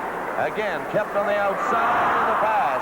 Hopping over Marois' stick, goes back into the Quebec zone. There's offside called, and that's disorganization. Now that's or disorganization, frustration, but that's just the way it's been going for the Nordiques. Had a good rush going there, gained control of the Flyers zone, and then the puck just popped over the stick of Marois. What an addition he's been to this hockey club. Number 22 can really skate, handle the puck so well. You know, there was a question about the young kids on this Nordique hockey club, but I guess that goes all out the door. They have handled themselves well. You talk about youngsters that have proven themselves. Just look at the Edmonton Oilers. They came of age in one playoff round. And counting. Murray slapped that one from the blue line. Hoganson turns in the zone. Over to the far side, up to the line, and they get it as far as center, decide to backtrack it again, and Tardif lugs it a bit. Tardif is coming in with Patoric. Tardif to the corner, got by Wilson, still with it. That's Tardif centering it. It comes in the crease. And very calmly, Wilson plucked it out and cleared it to Gorentz. Shooting it in for Bridgman. Hoganson goes back. The goaltender, Bouchard, tried to clear it. Hoganson now starting away at the 8-minute mark of the third period. Hoganson going in. He gets across the line and stops with it. Shoots it into the corner. Bridgman went after it. Left it there. Now the Flyers organizing this play to center is Gorentz. He's in across the line. Dropped it out over the line. And it's called. And the offside is Bathed. Carried it in. Again, some words, little pushing. Tardif and Bridgman. Tardif had really made a good rush down the ice and then collided with Bridgman behind the net. And they have a few words. The Rangers have taken the lead in the third period with a chance to advance to the next round. St. Louis and Pittsburgh are tied. The Penguins trying to hang in there desperately. And here, it's 3-1 Philadelphia. Nearing the 9-minute mark of the third period. I'm Bob Cole with Gary Dornhofer and Dave Hodge. You're Michel Bergeron for a moment, Gary. What do? You're down 2. Little less than 12 minutes remaining in regulation time. Well, we had still talked, Bob, that they have to force or get some shots on St. Croix. That has not materialized in this third period. He has had an easy time of it. But now's the time to perhaps take a few chances, send 2 or 3 guys in there. You know, it depends. If the puck is shot in the corner and the Flyers have 2 men in the corner, perhaps send 3 in. But you have to have an advantage in manpower and make sure you come up with that puck. But it's been very noticeable that the Nordiques, when they shoot it in, have not been successful coming up with a puck in the corners. Well, you said it earlier, and I think I alluded to it from the first period. The defensemen for Philadelphia have been keeping the forwards to the outside Therefore, their only play into the zone has been able to get it back to the blue line, and most of the shots have been from the defenseman and from a long way out. That's right, and you got to give the Flyers credit, because the Nordiques, after that 2-0 win, would have a lot of confidence. They felt that they could win tonight and go into Philadelphia in that 5th game. With a score, Philadelphia 3 and Quebec 1. This is Stanley Cup 81.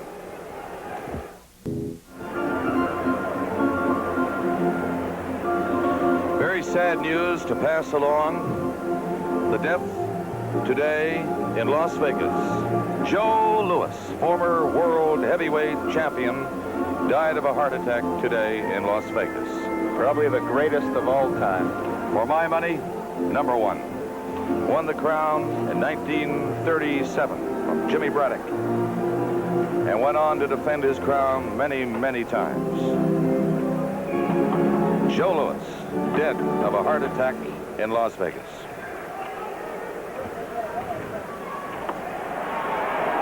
Lacroix for the Quebec Nordiques coming out. Marois takes it to the blue line up to center. Tardif goes in, took the shot. See that crazy hop off the boards, Gary? Almost the same kind of situation at the 7-second mark in the first period when Bouchard was fooled. St. Croix was nearly fooled there. And the sticks go up again around the net. Well, that's one thing about the goaltenders. You know, you have to be so alert. You don't always have to worry about shots from the wingers coming down the wing, but also when the puck comes off the boards. We saw a great example of that at Bouchard in the first 7 seconds when the puck beat him between the legs from that carom, and that time St. Croix was really fighting it. But we'll have penalties. Dale Hunter back in the box again, along with Paul Holmgren.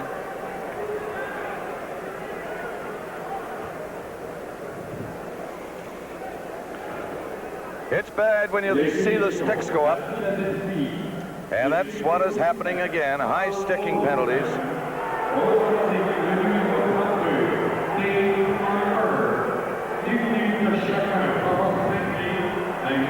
Holmgren and Hunter. A little bit of woodwork and slashing penalties called. At 8:30 of this 3rd period. So again, 5 aside. You know, that could help the Nordiques playing 4 aside to get the 2 Stastnys out there. Give them a little more ice room. Into the corner, Stastny centered it. That one nearly caught the far corner. Just missed. Fatorik was tied up in the crease. Now Marois gets it back to his own line. The Nordiques organizing. Fatorik missed that long pass from Lacroix. Wilson tried to push one down to Bridgman. He missed him with the pass.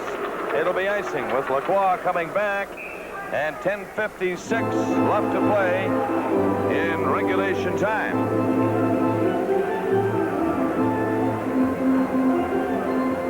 Now we look at Pierre Lacroix, 5th round pick in '79. We usually find him out in that power play all the time, the way he handles that puck. Just like another forward back there.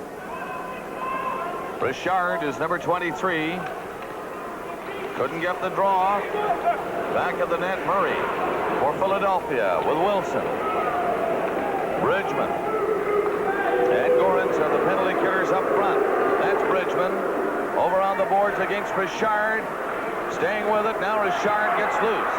Coming out. A long pass stopped by Bathe. Anton Stastny couldn't get it. And the Nordiques have to come back.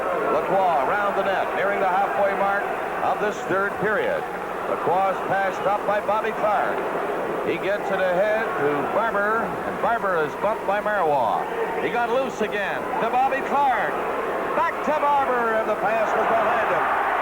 Anton Stastny coming out with Richard. Up over the Philadelphia line. The shot hit Bathe, and the defenseman just carries it to the corner and now starts away with it. Gets up to the line. Down the left wing he comes. Shoots it in across the line, and Hoganson has it for Quebec to Rochefort. He's beaten by Clark to Barber. The shot is grabbed by Bouchard, but Clark and Barber ever dangerous. There's Barber again. This time he loses it, And Rochefort goes back of the net, turns. Can he get away from Clark? I doubt it. Barber comes up with it. Then he lost it. Holgensen getting out with Anton Stastny. Up to the right side and over the line. Tried to cut for the net. Wilson had him take. 9:20 left in the third period. Philadelphia 3 and Quebec Nordiques 1. Long pass by Holmgren. Went in wide. Cleared off the boards down the ice. Stastny coming in. Gets away from one check. Lost the puck, though, as Eriksson took it away from him. Philadelphia flying in again as Propp. Winding up. The shot, not a good one. Bounced off the boards, hopped in front of the net. Lacroix covered on Holmgren. Lindsman went in to help. Now Tardif. Tardif gets away from Lindsman. He'll have to do it again and does. With a pass down the wing to Hunter. Lindsman coming back. Hunter falls. Tardif goes in and they hold it on the boards and get a face-off in the Philadelphia zone. Hockey Night in Canada will continue in a moment. A startling statistic here in this third period. We have 12:20 gone. No shots for the Nordiques in this period. And only 2 for Philadelphia. An interesting statistic also, Bob, that in the third period, in the 3 games, the Nordiques have only had 15 shots on net in the third period. To center. This is Hill. He let one go, and that's a shot on. Dan Bouchard, no trouble, an easy save. Cote hitting Tardif at center ice. He's up over the line, tried to go in around Busnick and couldn't. Tardif now running into Busnick. Bathe was checked on the boards by Peter Stastny. And again, they get a whistle in the Philadelphia zone with 8:08 remaining. Well, I've been impressed with Mark Tardif tonight. He has been the best of the forwards for the Nordiques. Handling that puck, he has tremendous speed. See Stastny, Peter Stastny, the older brother. And there is Tardif doing the forechecking. And in comes Peter Stastny to force the face-off. But again, you don't get the shots on net, you don't score any goals. It's simple as that. But what do they say in baseball, Bob? Good pitching does it to good hitting. And you're seeing an example of good checking, how it can just dominate a hockey game the way the Flyers have shut down the Nordiques in the last 2 periods. Up to this point in the hockey game, 8:08 left of the third period. The total shots 20-17. Favor of Philadelphia. Not a lot of scoring chances in this game. Tight checking. Barber playing it out to the line to Clark. Coming in with Bridgman. Bobby Clark up over the line. Cuts along the blue line. Dropped it back to Murray. Barber got in front. He took a shot. Bouchard gloved that and threw it back in the net. Richard for Quebec. Up to center. His pass hit Patoric. Skates. Then Richard gets it back again. Hit up the blue line and sent flying. Hunter going over there. Barber took it away from him. Now Wilson slides it back to Murray. 7:30 left in the third period. This is Wilson up to center ice, and he shoots it in for Philadelphia. Bouchard, back of the net. One high on the glass, and Patoric comes out. Patoric against Busnick. Couldn't move it. Richard was covered up the line. And again, Holgensen spun around by Propp. Philadelphia in control of the center ice area. Busnick shoots it in for the Flyers. And the Quebec Nordiques now running out of time. Just 6:55 left in the third period. 3-1 is the score. Philadelphia leading. Holgensen's pass to Norwood. He gets it ahead to Tardif. Couldn't get by the linesman. And the Flyers play it up to the center ice area. Lacroix through the middle. This is Anton Stastny with Peter and Lacroix going in after it. St. Croix tried to play it out himself. Tardif takes it to the corner. Tardif away from Murray, centered it. And Stastny couldn't control it. Now Lacroix winding up. The shot was blocked, and it was cleared out over the line. Back in, and that's offside.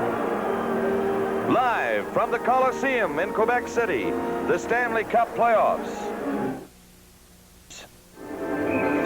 Bob Cole and Gary Dornhofer, along with Dave Hodge, at the Coliseum in Quebec City, as Lacroix put a long shot in on the net, and that's the first one in this period for Quebec From center ice. from a long way out. Lacroix tipped in by Fatorik. Wilson slaps at it. It comes by Lacroix to center ice again. Rochefort ahead to Cote on the left side. And they have to back up to get organized. The Flyers doing a noble job checking. You notice Flyers always have two men back, never giving the Nordiques, the wingers, open ice. They always have the guys covered, and that leaves two defensemen to handle the puck carrier. And they've been very effective doing that. Well, the Flyers are all back now protecting that lead, and I suppose Philadelphia is probably one of the better teams in the league, Gary, of protecting a two-goal lead. Well, ever since day one in Philadelphia, the strategy has always been to make contact when you're checking. There's no easy way. The guys that stick check, they're going to be burned having goals scored against you, but you make contact, step in front of them. It's very difficult to skate over somebody, and that's always been the strategy of the Flyers. When you're protecting a lead like this, a two-goal lead with a little over 5 minutes left, it is imperative everybody has a certain job to do. Every man has to do that job. Well, for a winger, when you lose possession and you're in the offensive zone, right away you say, where is my man? And you pick him up, and it's important you take him all the way to your net. Busnick, back of the net for Philadelphia. On the boards, and it slides back inside the Quebec line. Bob, we understand that the Rangers will advance. They defeated the LA Kings 6-3. The New York Rangers over LA, and they're on to the quarterfinal. Peter Stastny trying to do something about Philadelphia advancing now with the Flyers leading 3-1. Only 5:08 left now.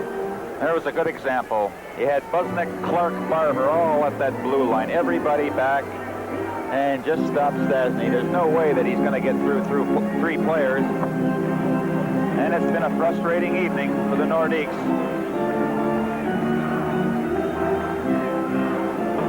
There's the time remaining. Philadelphia leading by 2. They got a goal at 7 seconds. Murray in the first period.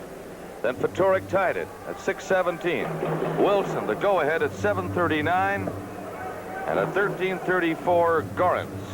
3-1, all in the first period. It's been scoreless ever since, and now 5 minutes remaining.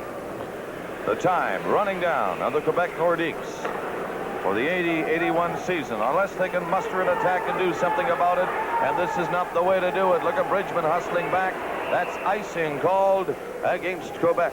Well, sometimes, Bob, you send your centerman or your winger out of the zone. The defenseman has the puck. You throw that long up-ice pass. Larry Robinson, one of the best at it. Dennis Potvin, what a series he had against the Leafs. Set his wingers and out of the zone many a time. Nordiques trying that, anything to get them with a few shots on net. But then it's very important when a winger comes out of the zone, either the winger has to come out with him or defenseman just pull out.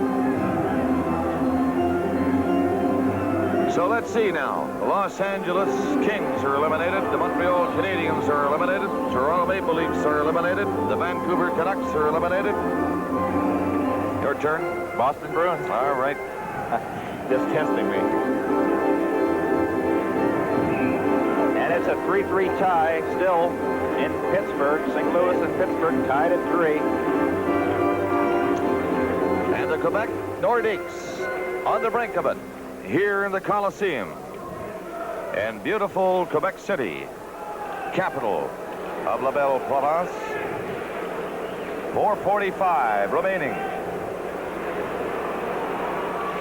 With Tardif back of the net, Bridgman holding him along the boards.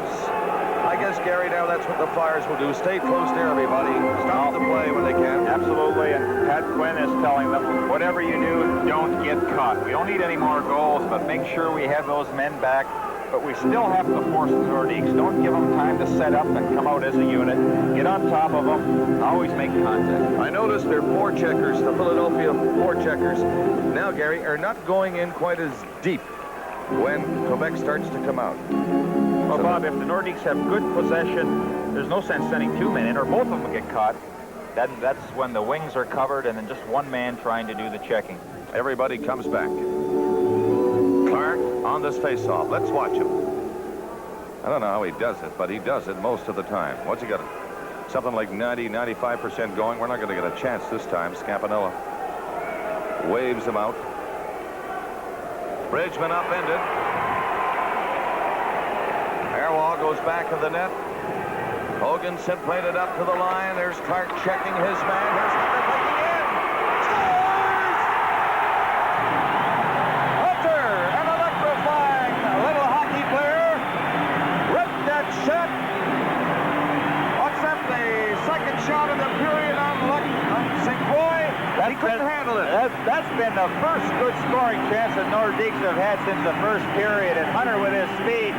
There's that good pass going to Hunter, and he just breaks right past the defenseman, Terry Murray, and lets that shot go. And now St. Croix got a piece of it, but it trickled home. And you know, sometimes from a goaltender, not getting any action, may lose a little concentration. But the fans, they are applauding the Nordiques. Let's watch St. Croix. Gets a piece of it, and it bounces by him in the net, and it is 3-2 with 4:25 left. And the Nordiques, even though they have been outplayed, have still got a chance. Got a chance? I hope to tell you, listen to this crowd here in the Coliseum. See now, Bob, all of a sudden, the fans have thrown stuff on the ice. The ushers have to come up and clean up the ice. Now, this stops the momentum of the Nordiques. Crazy. The worst thing that could happen. There's Hunter. A lot of coaches around the league would like to have a type like that, Hunter.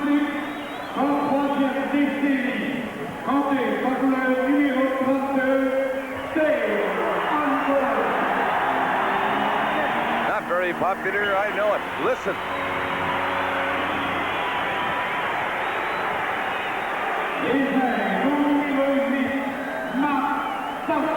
Tardif gets an assist. 15:35 the time. Hoganson also gets an assist. But Hunter electrifying the crowd, and it's 3-2. Philadelphia. Well, you were just pointing out, Gary, about don't let anybody get a break, and all of a sudden there's Hunter going down the left side.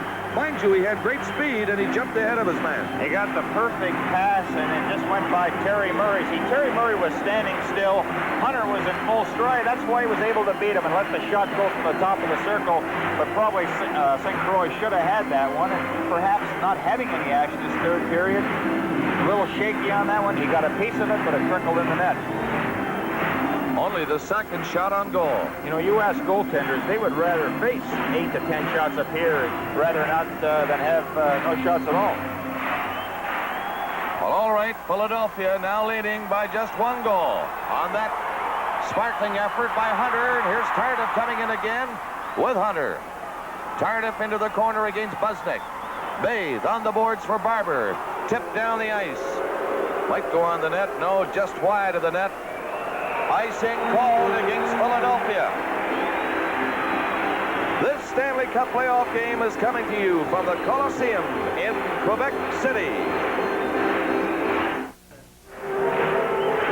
3 minutes, 57 seconds remaining in regulation time. The Philadelphia Flyers 3 and the Quebec Nordiques 2. 3-1 after the first period. No scoring in the second. The Nordiques have scored here in the third. Stastny couldn't keep it in. Bridgman breaking out. He's with Barber. Bridgman got up over the line. Barber goes in front of the net. There's Bridgman in on the boards. Hoganson hit him. Barber comes in, and they get a whistle for a face-off in the Quebec zone. Well, Philadelphia, Gary, played that waiting game, trying to check everybody. It failed. Back to the drawing board. Now their strategy has to change. Yeah, absolutely. Number one, you can't hang back and let the Nordiques come at you. So the Flyers have to do probably a better forward checking job in the Nordiques zone. And what's really important, you notice in the last play, Barber probably might have had a chance to center it out in front of the net, but he elected to hang on to it. If you're not 100% sure of your man getting it, freeze it in the corner. Worst that can happen is a faceoff. Here we go. Murray shoots it back of the net. Comes over here. Prop keeping it in. Holmgren trying to center it. Anton Stastny couldn't get it out. Lacroix in back of his own net. Holmgren bumped him to the ice. Here's a drive by Prop. That hit the side of the net. Prop again. Shoots it around the net and Rochefort for Quebec. Fedoruk played it up through the middle in behind. Peter Stastny. 3 minutes, 5 seconds left in regulation time. 3-2, Philadelphia. Offside called at the Quebec blue line. Prop and Anton Stastny having words. Well, you notice how the Flyers have picked up the tempo and forechecking, putting on a little more pressure against the Nordiques. 3:04, plenty of time. It's amazing how just one goal will pick up the tempo. Quebec looked hopeless, and all of a sudden they're right back in there. Holmgren is on with Prop and Linsman against Hunter, Richard, and Tardif. This Hunter, Richard, and Tardif has been a pretty good line in this period. Not many great chances right directly on the net, but they lugged the puck inside the Philadelphia line pretty well. And Hunter, of course, got the goal. They made it 3-2. Here's Hunter again, going in. Great chance to rebound. They score. Richard.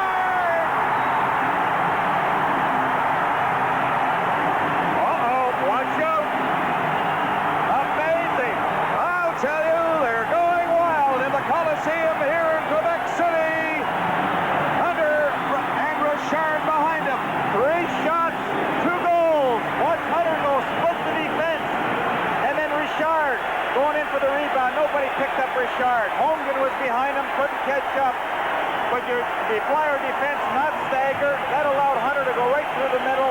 St. Croix off balance, and Richard, who was not checked, puts the puck in the net. And what a comeback by the Nordiques. Fantastic.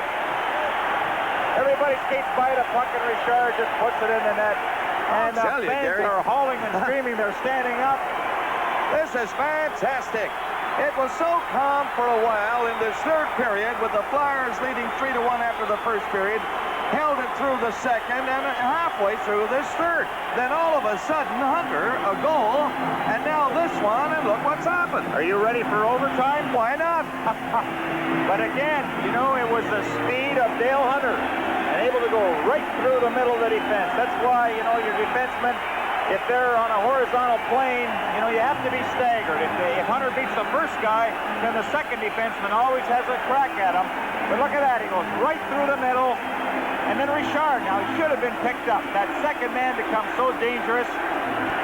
Got the rebound, and we got a tie game.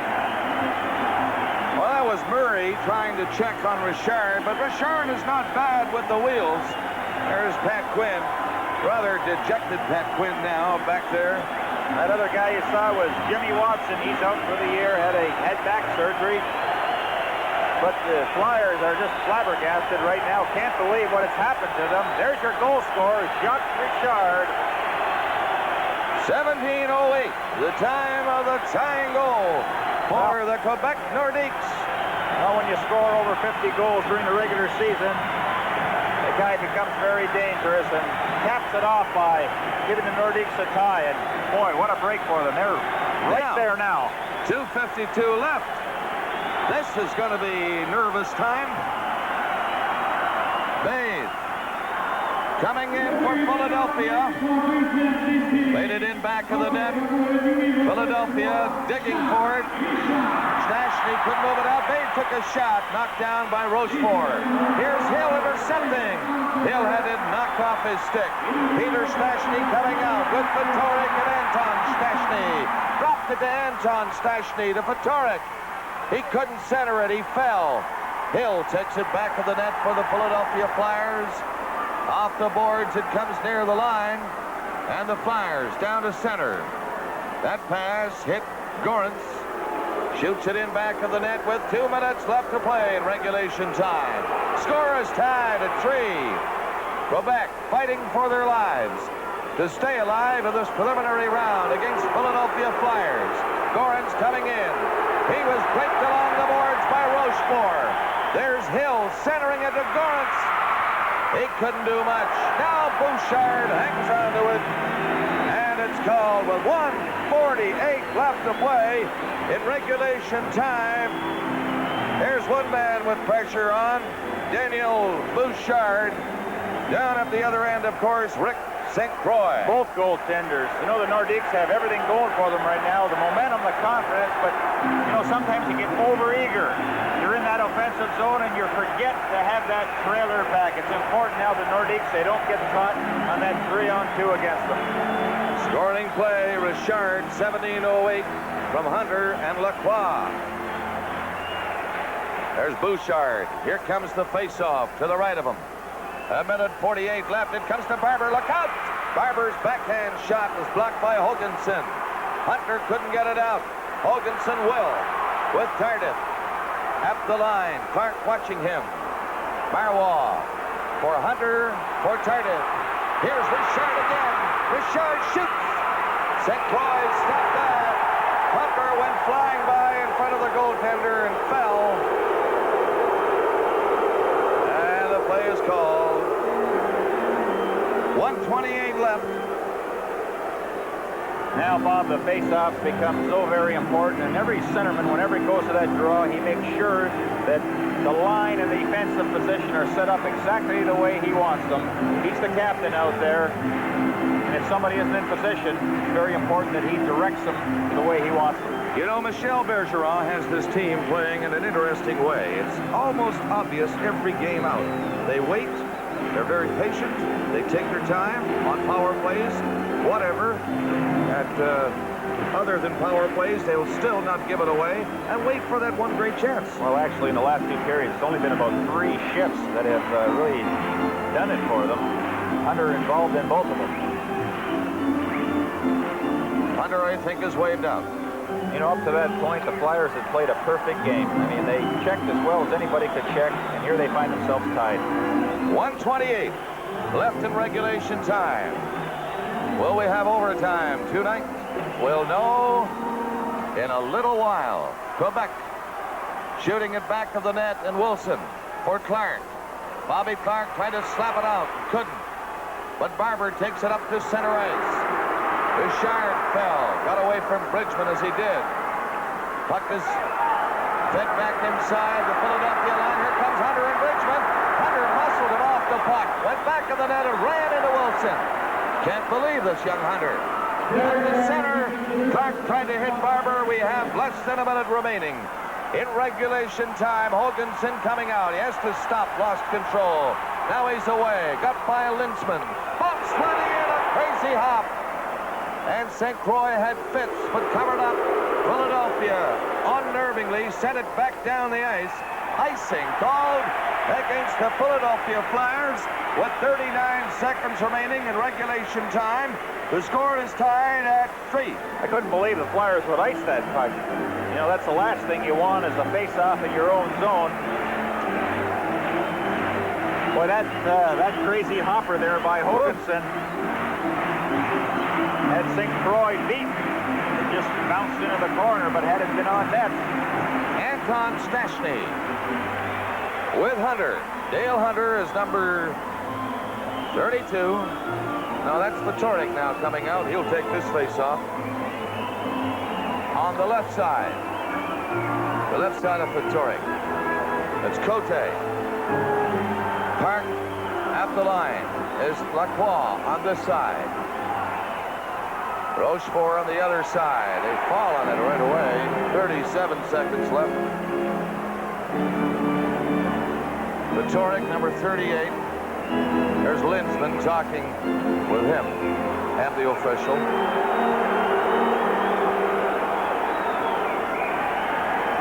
Set to go. Important face-off to the left of St. Croix. Here's Stastny. Gets it back near the line. They just barely keep it in. Bay lost it against Cote. Lesnick gets it back. Racing out for Philadelphia. 25 seconds left. 23 seconds left. Linsman, 20 seconds left. Linsman shooting. Oh, Mr. Man! That was a deflected shot, let me tell you. Bouchard, had his arm been another 2 inches shorter, he would not have been able to get it. He was going the other way. Bouchard, absolutely right, Bob, but watch this thing change direction on a deflection. No, we're not going to watch it, but Bouchard stuck out that glove hand and stretched as far as he could stretch. Here it is. Here it comes. And just got a piece of it. Now, the important thing, he was moving to his right. And the puck was redirected far to his left. All right, Bush, you made up for the first one that you let in the 7-second mark. Fantastic anticipation and reaction. 17 seconds left. Philadelphia got the draw, and they keep it in. Murray slides it into the corner. Hunter will try to feed it down the ice. Not too smart with just 6 seconds left. Icing called against Quebec. Well, watch for Bobby Clark to come out of this face-off. No question. Here he comes. And Barber. So he'll be cocked behind Clark. Clark naturally will try to set him up. Well, Barber has that great shot. Right, it's going to be time for one shot. I wouldn't be surprised to see McLeish, who is a left-hand shot, playing the right side and come from that position into the slot area for the wrist shot. Okay, Clark, Gary is going to back to his left or right or directly behind him. Barber is moving behind him now. Is that all right? He's going to go draw it to Barber. Barber is ready. Clark is ready. It's dropped in. Clark kicked it back, but Hoganson was there. He clears it down the ice. Overtime, folks. All right. Well, what a comeback by the Nordiques. What a fantastic comeback. Hunter, though, really sparked that. Very disappointing for Rick St. Croix. Well, you know, he has been sparking them all evening, even though he hasn't been able on any scoring play, but the way he's been hitting and forechecking and skating, and it's almost justice that he did get that break. Absolutely, Bob, and it's very refreshing that a youngster can come in here and really play and perform and earn his pay. And now Hunter certainly exemplifies that, the way he's handled himself, not only tonight, but in the whole series and the whole year. And a great play by Richard to even follow in behind that play that had been stopped in front. There was Richard for the rebound. Always smart. Bob, a good example that not always is the puck carrier the most dangerous man. It seems that everybody's attracted to the puck carrier, and instead of watching that trailer. Richard, the trailer, we saw Holmgren coming behind, just not able to catch him, and perhaps Holmgren slowed down just a little bit, and that allowed Richard to come in there and pick up the rebound. But it was 2 shifts, and it was a tie ball game because the Nordiques only got 4 shots in that period. Well, we had 4 goals in the first period, 3 of them by Philadelphia, and then no scoring at all in the second. And it looked like we were going to get through the third without any goals, Gary, didn't it? Oh. Until Hunter exploded. Well, like we were saying, Bob, it was a perfect game for the Flyers. They were playing up to that point, but it just goes to show you, you know, you can't give up at any time. You just keep right on plugging until you finally get those breaks the Nordiques did. So, regulation time. It's tied at 3, and here's Dave Hodge. Rookie Dale Hunter at 15:35, and then his assist set up Jacques Richard's tying goal at 17:08. Perhaps the only thing the Flyers did short of perfection while they had that 3-1 lead was fail to increase it. They certainly held the Nordiques' chances to a minimum prior to the goal by Hunter, but the Flyers had their chances and didn't capitalize on them. So that keeps us here with an overtime period coming up. And we will have coming up Don Cherry's Coach's Corner overtime version taped before the Team Canada coach left for Sweden. This is Stanley Cup 81 from the Coliseum in Quebec City.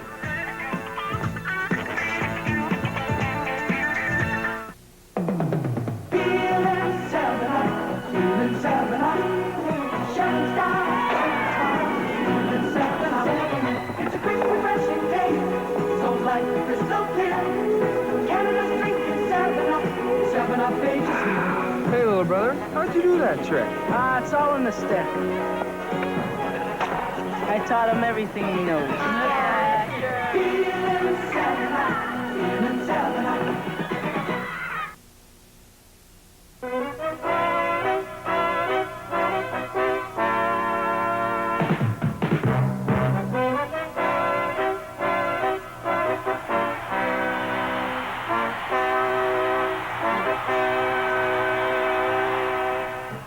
Don, one thing to remember about overtime is it has not existed in the regular season. And for some players who are getting set to play this overtime, they've never played it, or they haven't played it in a few years.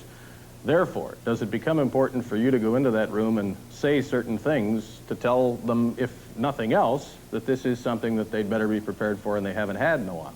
Well, what I did was the playoffs, I went in and I left them alone. I never talked to them for about the first 8 minutes because they're tired. They've gone through, like you say, 80 games. They're into the playoffs now. They're fatigued, even mentally fatigued. If you leave them alone, it's very quiet in the rooms going into overtime. They're very quiet, like it's almost like death, I'll tell you. And you leave them alone and just go up to individual guys and tell individual guys, if you ever go in and try to whip them up, you're in deep trouble. Okay, overtime games recently, anyway, have seemed to end rather quickly. And this is obviously because teams have tried to do that. You like that approach, to get it over with as fast as possible, win or lose quickly?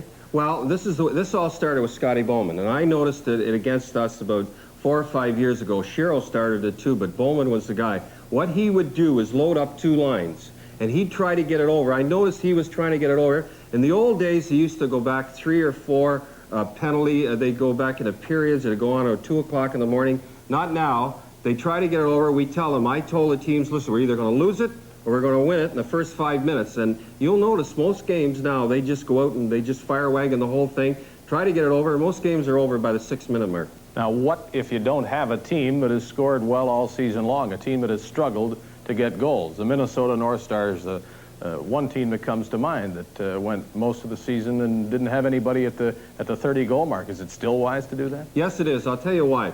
If it's like in football, if the other guy has the football all the time and their overtime games, they're going to score. And if the other team, if you let Montreal have the puck and you lay back, sooner or later they're going to kill you. So you might as well go right at them. You might as well go all out right at them. Even if you don't get many goals, it's the only way you're going to win. If you lay back on the good teams, they're going to murder you. How important is the official and your supposed knowledge of him? There are some who might call a penalty and others have a reputation for letting things go, especially in overtime. Do you stress that? Well, no, you can't. If you start worrying about the referee, you're in trouble, you know, and sometimes they'll call things, and we had a few called on us that one series that I was a little upset on, but you can't worry about it. If you go in the dressing room and say, now look, watch it, you're going to get them all off. So you just forget the referee if he's not there, if you ever can. Thank you very much to Don Cherry, and that is our overtime version of Coach's Corner.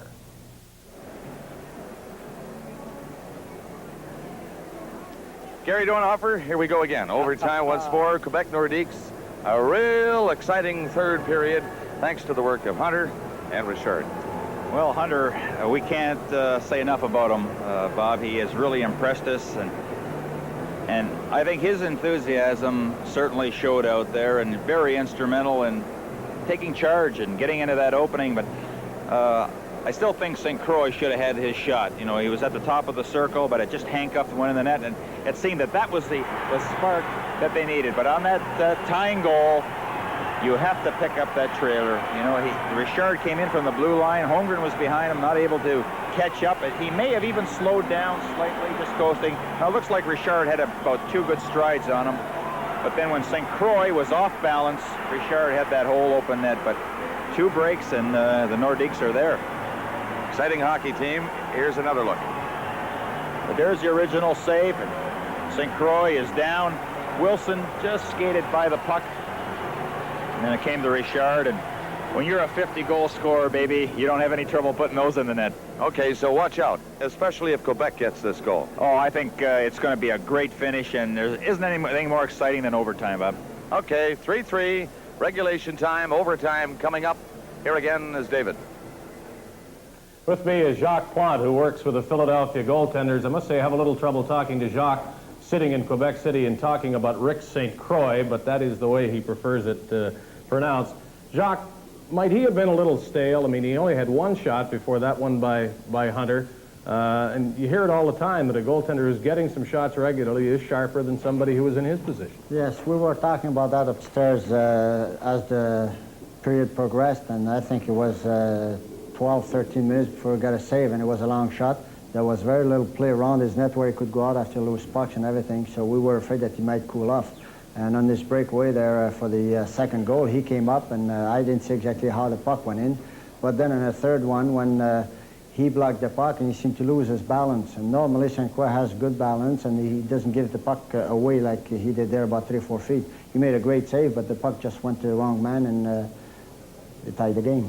Jacques, early in the season, I was in Philadelphia, and of course the Flyers had Phil Meir, as well as Pete Peters and Rick St. Croix. And it was suggested that Peters or Meir had to become the #1 man. Of course, since then, Meir has departed for Colorado. And way back then, it was told to me that you thought Rick St. Croix was the best of the three. Is that true? Well, I thought that he looked more like a goaltender. Everything that he does when there's a scramble in front of the net, if there's a rebound, if there's a loose puck, he seems to be the one in a better position to make that save, that second save or a third save. And I thought in scrambles, too, he was able to pick up the puck and make a save also. As an all-around goaltender, he was better than Peter because he's older, about 3 years older, and that's what I thought. But Quinn had Peters in Maine, and McCameron had him in Maine too. They thought that Peter played better, but I had never seen Peters in the playoff in Maine, so they won with Peters, and they did right because he won 35 games without a loss. I mean, the team did. But this year, I think what hurt Peters was that we had 3 goaltenders, and Pete realized that Meir was having some problems, so he told Meir in the practices, take more ice time. So therefore, he was sitting out and letting Meir practice. He lost his timing, he lost his confidence, and now he's still working hard to get it back. Okay, is Rick going to be in the dressing room now dejected? Obviously, he feels badly that the game is still going. How easily is it done to get it out of his mind? I mean, when you're in this position, obviously. He didn't play bad. No, I'm not suggesting he did. You come in overtime, and it's a big pressure period, like, because the first goal, that's the end of the game. And actually, once the whistle goes and you're in the game, you forget all about that. But you just hope that you don't have to go back in there, and now they're in there, and it's the first time for him to have a look at it, so we'll have to wait and see. Have you ever seen a goal so quickly in a game like the first one of this game, the way it went in? Well, was it a record? Well, almost. There was one scored. One scored at 6 seconds. Well, yeah. I can't believe it. You know, and that's the way it went. And normally we tell the goaltenders, if the puck comes back from behind the goal line, try and put your stick behind the goal line when you stop it. So if it hits wrong and then it doesn't bounce between your legs to go in. That's one time where the game is starting, everybody's relaxed, and the puck is just shot up the ice, and Bouchard just tried to casually throw it behind the net. But see, you have to realize also that Bouchard has a curved stick. And so when he went to backhand the puck, it was on the wrong end of the curve. So it just steered back in the net rather than go back behind the net. Okay, if you're a goaltender going into overtime, do you like to get a shot pretty early, one that's not going to beat you, but get the feel of the puck? It gets back to my original question. If either goaltender sits there for 7, 8, 10 minutes and it's over, then there's no fire. Does he start to get a little bit disturbed about what might come his way? No, you don't think about the shots. You don't want any. None at all. If it stays at the other end, it's all right. Yes. Okay, Jacques Plante, thank you. Always a pleasure to talk to you. And now for overtime, the first in this series, here's Bob and Gary. Thank you, David. And Jacques Plante. This is Bob Cole along with Gary Dornhofer, and we're high above the ice surface here in the Coliseum in Quebec City. We're awaiting the return of the 2 teams, the Philadelphia Flyers and the Quebec Nordiques. It looked like Philadelphia were in complete control. They got 3 goals in the first period to Quebec's 1. Murray, Wilson, and Gorans for Philadelphia, Fatorik for Quebec. No scoring in the second period. And then, at 15:35, less than 5 minutes remaining, Gary Hunter exploded with Tardif and Hoganson getting an assist. A lucky break, okay. St. Croix handled the puck, couldn't quite hang on to it, and went in. But that evens it up. The first goal of the game, we recall, a bit of a lucky one that hit Dan Bouchard off the backboards into the net at 7 seconds. And then Richard tied it at 17:08, 2:52 remaining from Hunter and Lacroix. 3-3, overtime coming up. Heck of a hockey game. Nothing like it. You can't beat this stuff. Absolutely, and the worst thing that either team could do right now is sit back and wait for a break. You have to create your own breaks. That doesn't mean going crazy out there and allowing yourself to be caught, but you have to force and turn the puck over and get some good scoring chances. Here's the scoring as we just passed it along. Murray, Wilson, and Gorans for Philadelphia, Fatorik for Quebec, all in the first period. No scoring in the second, and then Hunter at 15:35 Richard at 17:01, the official time. 17:01. Philadelphia, Quebec 3-3. Shots at this point, awaiting overtime. Philadelphia 22 and Quebec 21. Gary, I was about to say to you, I'll say it now. We've heard it time and time again in the dressing room. What's going on? Go out, fellows, get a quick one. What? Well, it's very quiet, especially in the Flyers dressing room. You still see that scoreboard.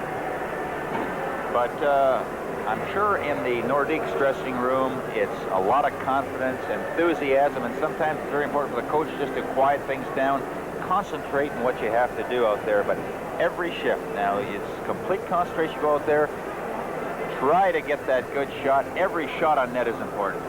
Line matchups in overtime. Any more importance other than regulation time? Well, I think you still have to be concerned with the likes of a Clark and a Barber out there, and his two Stashneys.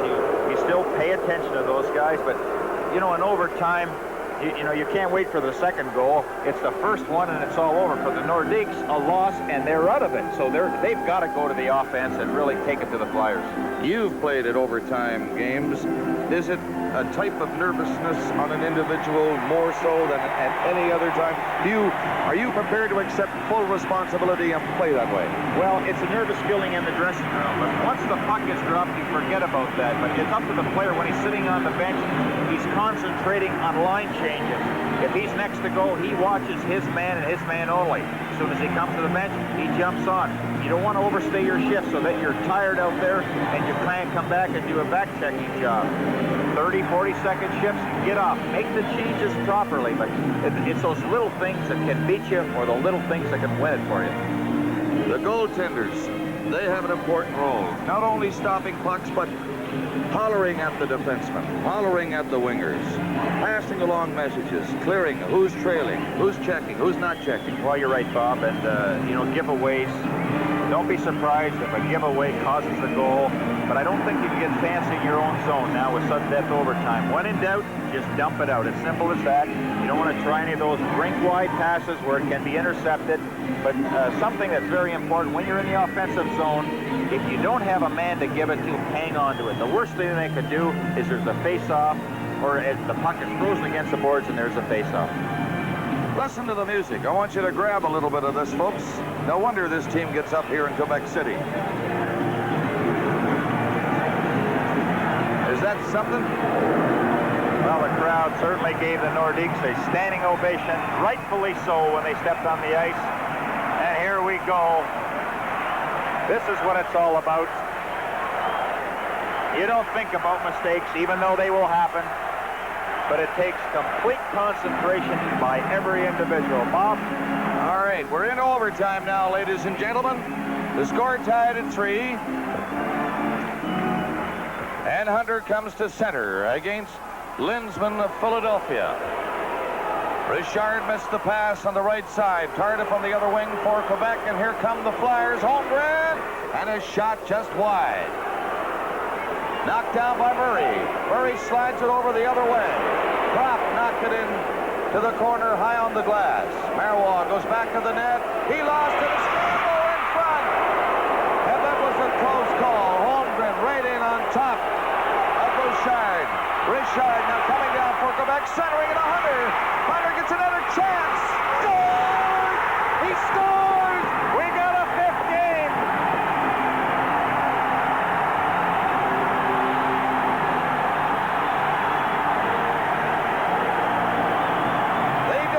Rick St. Croix, and the jubilation of Michel Bergeron, and the sad look on Pat Quinn.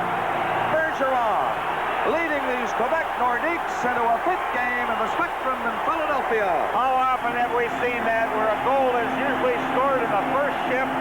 Bergeron, oh, is he excited? But Paul Holmgren had a chance with Bouchard down, couldn't flip it over top of him. He would have given Flyers the lead. All of a sudden, the Nordiques come down the zone, and Dale Hunter, the hero. One shot. One goal. And that's all she wrote. 4-3. Quebec, look at it. Now, this happened just after Paul Holmgren got the chance to score, but look at the second effort of Jacques Richard. He wards off a check. It'll come to Hunter. Now he fumbles with a puck. The Flyer skates right by him. I think that was Ken Lindsman. If he would have stopped and stayed with Hunter, there's no way that Hunter would have been able to shoot it. Watch Lindsman. Center your screen. He skates right by Hunter. No way. The shot right in the corner. Woo! What a night here in the Coliseum. We can't see enough of this one. But they battled the Nordiques. Give them credit. They were outchecked and outplayed through most of the game in the last 5 minutes of the third period. Hunter, Richard, and Hunter. And we've got game